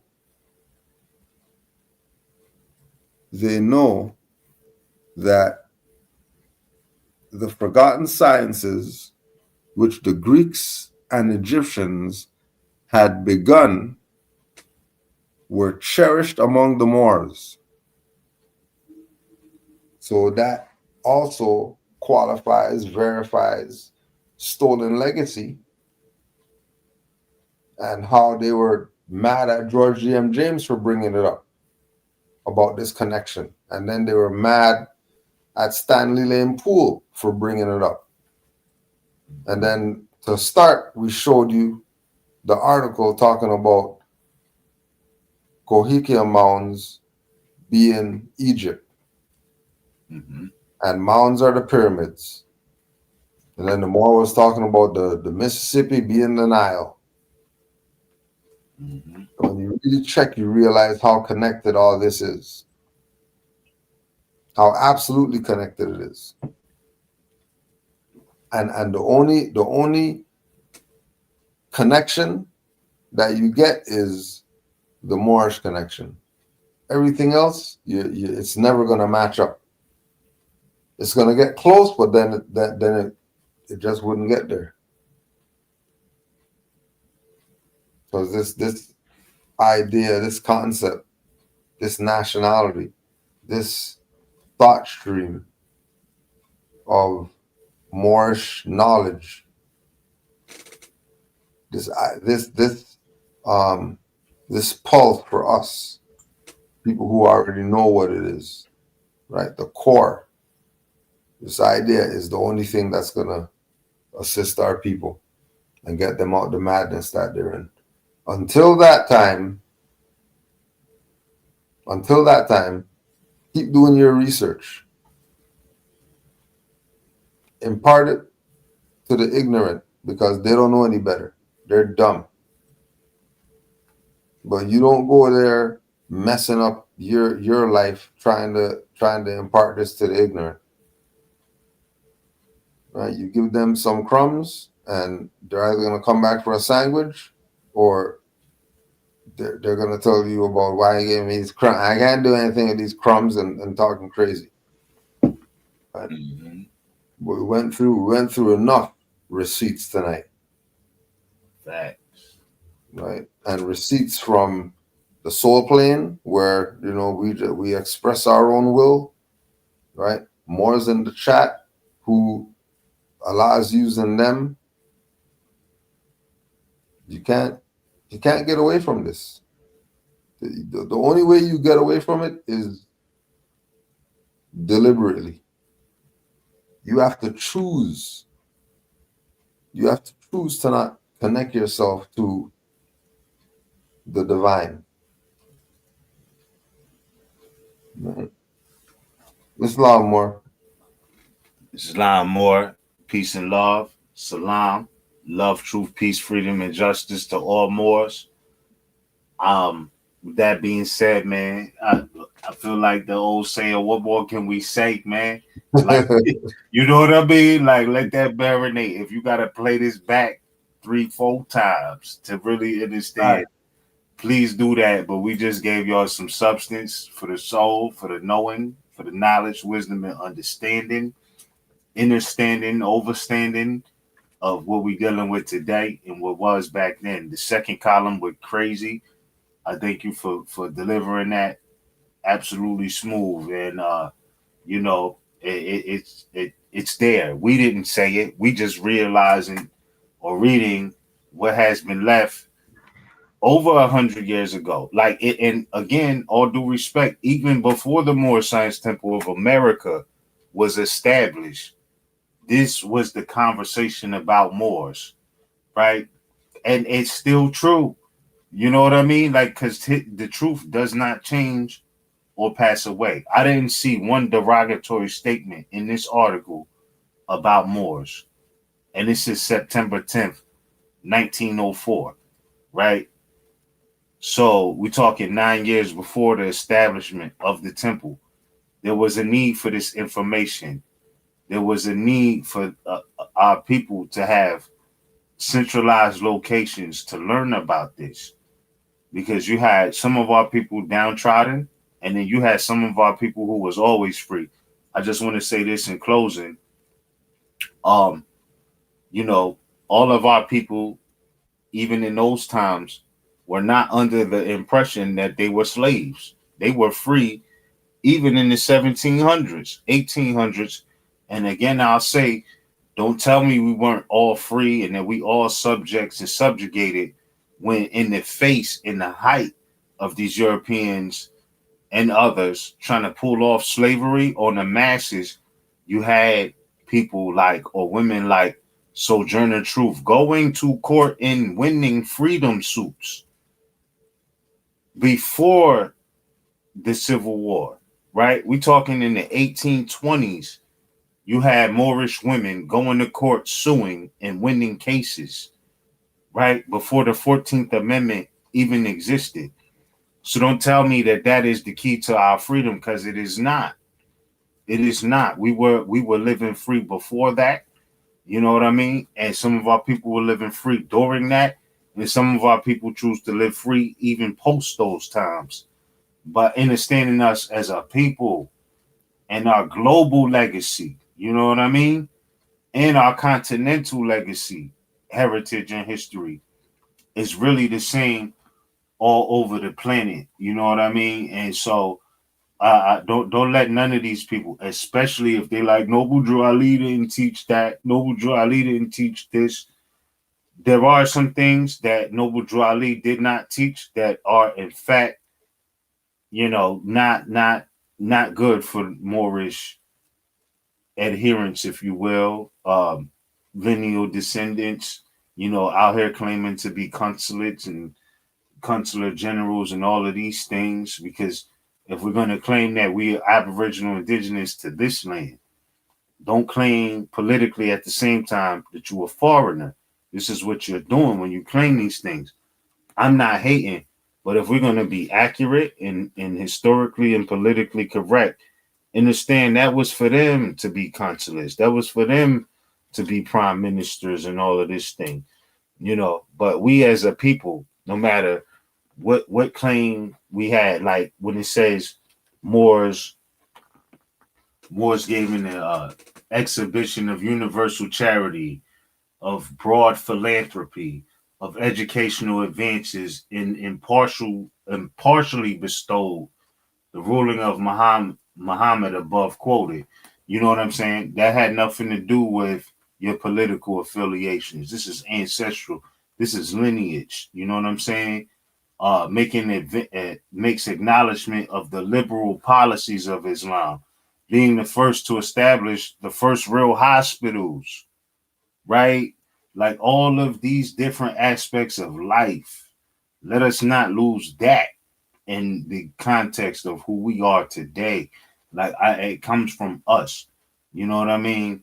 And so again, I'm not knocking anybody for what they claim to be a part of, but let's really analyze it. You know what I mean? Yeah. So when it says it is in this domain of science, literature, and the arts that Mr. Scott grounds his thesis and declares that the Moorish civilization has given an impetus to modern life. For this reason, he has made his history something more than an account of the rise and fall of dynasties. Let's just keep in mind all of the things that are Moorish, not just this one human being who done something for, you know what I mean? I just feel like our legacy, our ancient mothers and fathers are broader than that. And I feel like that's how Noble Drew Ali felt too, But again, unfortunately, some of our people get trapped up in religious dogma. And so they start worshiping him like they did Jesus or Yahshua. You know what I mean? And forgetting what the message was about we being a people. And I don't mean that in no disrespectful way, but the truth is the truth. What I'm seeing out here is kind of crazy. You know what I mean? But yeah, Moor, I appreciate you. I thank you for reading and bringing us home with this. You know what I'm saying? Thank you, Moor, for giving me something to read. Oh yeah, and we not done. Shout out to the audience. Please make sure y'all stay tuned in and tapped in. We just getting started, but that one was dope. You know what I'm saying? Yeah, that was a good one. That was definitely proper. You know what I'm saying? And y'all go ahead and play this back until our next Sons of Allah, and even after we do the next one. I think this is a classic that you could always go back to and play back and be like, yo, that's kind of crazy. Not crazy, but that article went in and we went in too, just analyzing it. And that's what we here for, fam. So yeah, more it's like this is what we here for. I trust we've done some great tonight, and as long as we here, we're going to keep doing great. You know what I mean? Well, honors to all the Moors in the chat. Thanks for staying with us tonight. Facts. Honors to all the Moors who are gonna see this whenever they see it. Honors to you. Honors to you, brother Mizraim L. Give thanks. Likewise. As usual, give thanks. Facts. Oh yeah, and happy holy day to all the Moors too. Yes, indeed. As we bringing it in, you know what I mean? Happy holy day. What a time to be alive, What a time to be alive. So, yeah, recap this if you didn't catch it tonight. Hopefully, you're catching it on a holy day, and you know what I mean. You just catch the Moorish vibes. We'll be back for more. Cool Joe, keep doing what you do and always done. All the Moors in the chat. Thank you all. Salute to you all. We're not gonna hold y'all, but I think we done what we supposed to do for the night. You know what I mean? Yeah. As usual. Islam Moors, honors to all, wherever you're at. Love and peace. Honors to Noble Drew Ali. Love and peace, Moors, Salam. LTFJ. We'll be back soon with more, for sure. Yeah.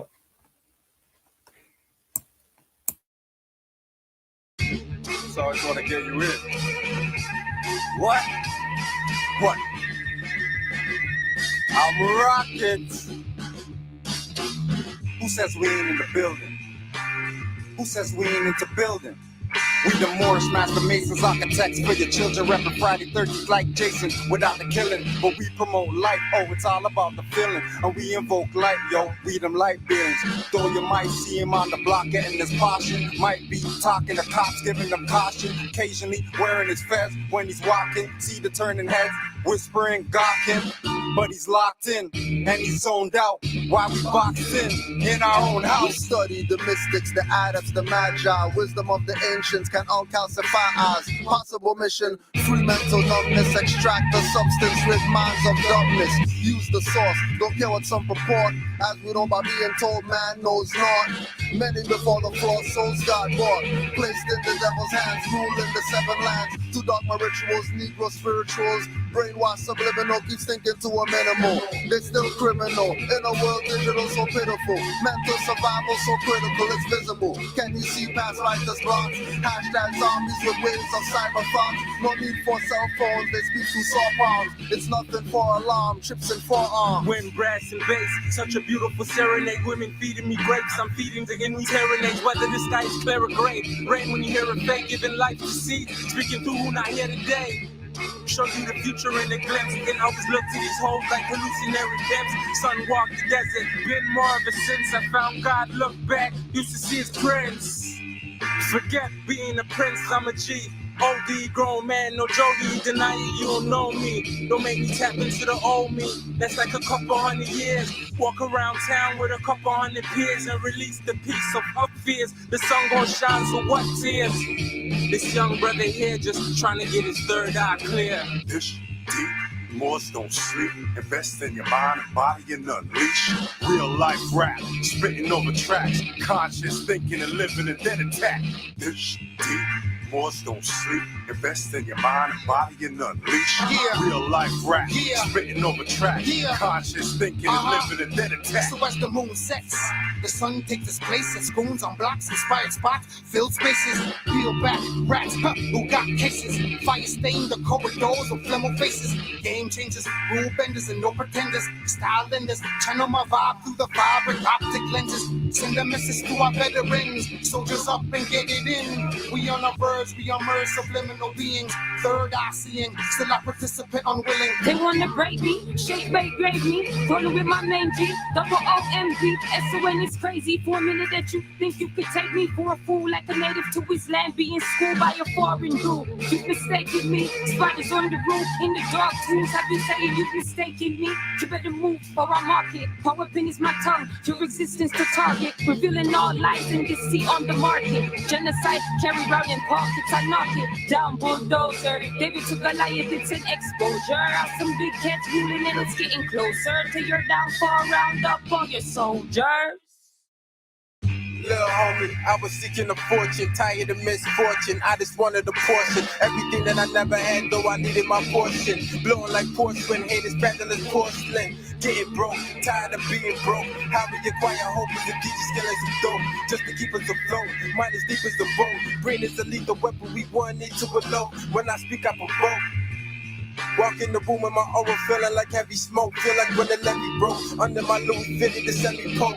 Cause dirty cops will kill the boy, yeah, the joke. The cost of living, higher profits in private prison. These little girls are selling bodies just to pay tuition. These little niggas selling niggas just for bail condition. It's like the slavery never ended with the intermission. I wanna free the world, but I'm one man.